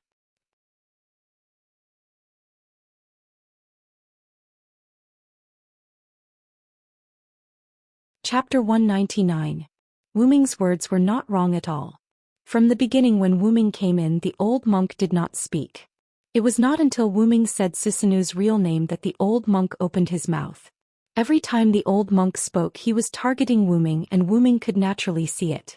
And although the three of them were sitting in a situation where Susanoo was the leader, it did not mean that he was the leader. It could be seen from Princess Glass Eyes' attempt to stop the old monk's speech, but she was interrupted by Wuming. The reason why he was interrupted was because Wuming also wanted to show Susanoo who was in charge. From the way Wuming released draconic force to suppress the old monk, it could be seen that Susanoo's smile had disappeared. As the root dragon, after absorbing the root power of the X-Moon world, Wuming's draconic force had reached an unprecedented height. Especially just now, if Wuming suddenly released draconic force at a very close distance and the other party was not prepared, he would be completely suppressed. Even Susanoo, who was not the target, felt the pressure, so he had to take it seriously. As for the magic power, Wuming deliberately released it to set off the atmosphere. You only need to tell me about the last king and monarch ape. I don't want to know anything else, including their identities. When Wuming said this, Susanoo began to laugh. He kept slapping his thigh, and the magic power of Susanoo also leaked out. After laughing, Susanoo instantly looked at Wuming. As expected of someone from another world, you're really not weak. Even I, the graduated god of disobedience, want to play with you. Susanoo's eyes flashed with a dangerous light. In response, Wuming just said a few words. Is that so? Boom. The small wooden house instantly exploded, and three figures escaped somewhat awkwardly. God of disobedience, please calm down. Princess Glass Eyes said a little anxiously. The old monk next to her was a little angry. He's too arrogant, why don't we take him down together? The old monk looked at Susanoo and Princess Glass Eyes. Take me down? I even wonder if you're too old for your head. Wu Ming's voice came from the small wooden house that had turned into a pile of ruins. Although you were frozen by my draconic force was a sneak attack, don't overestimate yourself. Yes, although Wu Ming had successfully frozen the old monk with his draconic force, it did not mean that the old monk was a powerless guy. A magician who could work with the god of disobedience and the god ancestor had a certain degree of strength. But, boom. The ruins exploded and a meteor flashed through the ruins, accompanied by the sound of chains. It charged towards the old monk. Not good. Susanoo shouted and quickly retreated. Princess Glass Eyes followed and the old monk stayed where he was. Don't underestimate me, God Slayer. The old monk roared and put his palms together to form a Buddhist seal. The Buddhist seals formed a wall filled with Buddhist aura. Boundless demonic power gushed out in all directions. One look and one could tell that this was not a weak move. However, the silver-white meteor easily broke through the Buddhist wall, as easily as a stone falling into the water. What? The old monk couldn't believe it. He was quite confident in his curse technique. That wall just now, even Susanoo would have a hard time attacking it. He didn't expect Wu Ming to break through it so easily. The chains wrapped around the silver meteor hit the old monk fiercely. The old monk was knocked away like a deflated ball and fell heavily to the ground. The old monk spat out blood.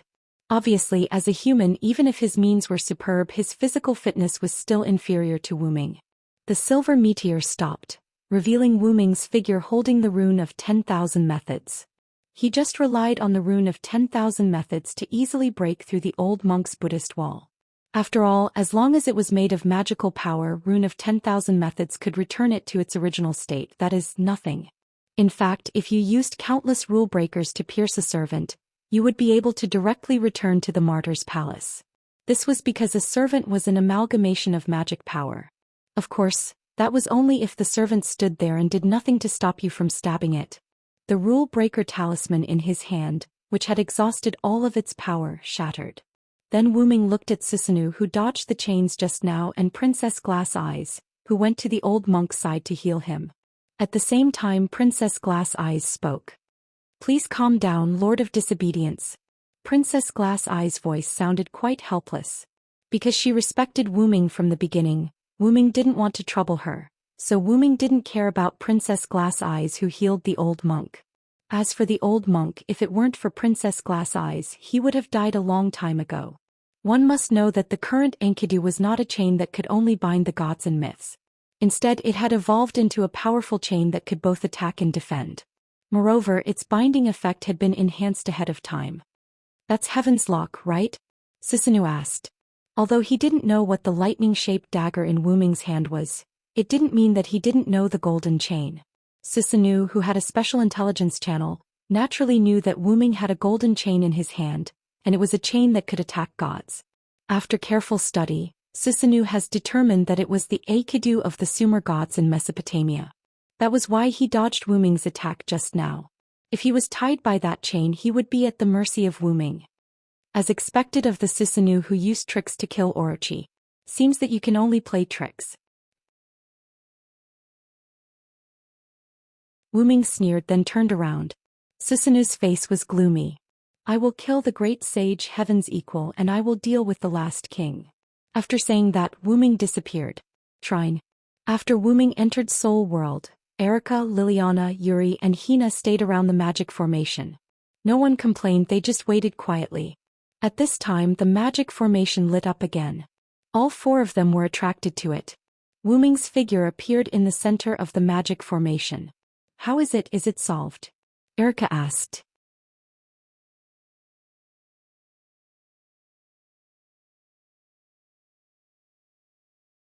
Chapter 200. Half and half. As soon as Razan said that, Erica and the others were quite confused.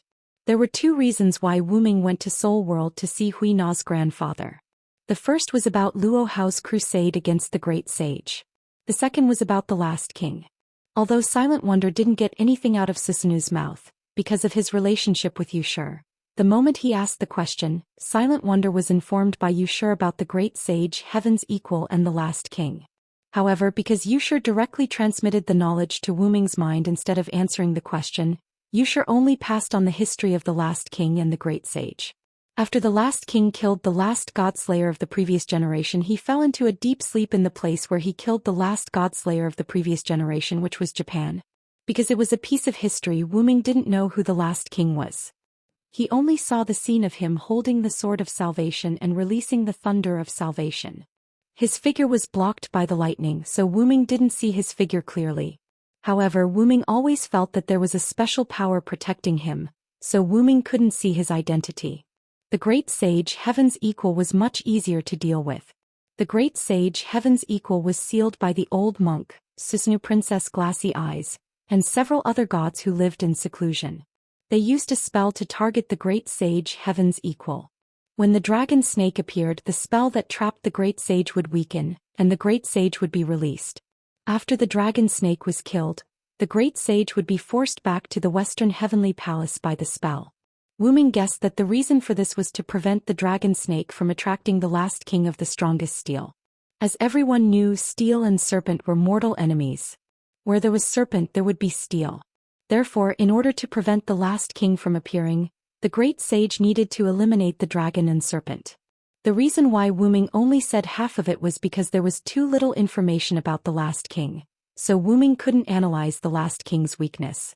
Because of the lack of information, Wu Ming's warrior avatar has been unable to be activated. But Wu Ming walked to the steps of the shrine. "I will solve the problem of the great sage and the last king," Wu Ming said arrogantly. Wu Ming's words were full of confidence, which made several people who were a little uneasy at first feel relieved. "Let's go back to sleep." After that, Wu Ming took the lead. Erica and the others looked at each other. Then they smiled and followed soundless out of the shrine. The next day, airport. Wu Ming came here with Erica, Liliana, and Hui Na, waiting for someone's arrival. Wu Ming couldn't help but remember the content of Alice's call to him yesterday. Last night, Wu Ming returned to his room, and as soon as he lay down, the mobile phone specially prepared for Wu Ming rang. Because of Wu Ming's identity, the contacts on his mobile phone were basically the phone numbers of some high-level Magic Association members. This was to facilitate Wu Ming's actions in each area, although Wu Ming didn't need it. In addition to those, there were also the phone numbers of Erica, Liliana, Kotoan, Huina, Alice, Salvatore, and a few others. Of course, Wu Ming did not delete Salvatore's phone number, and he specifically marked "hang up." He picked up the phone and looked at the words "Princess Alice" written on it. By the way, this mobile phone was given to Wu Ming by Alice. She called it, "I'm so busy that I can't contact you, so I specially prepared a mobile phone for you." Wu Ming picked up the phone and spoke immediately. "How can our princess have time to call me?" Wu Ming said calmly.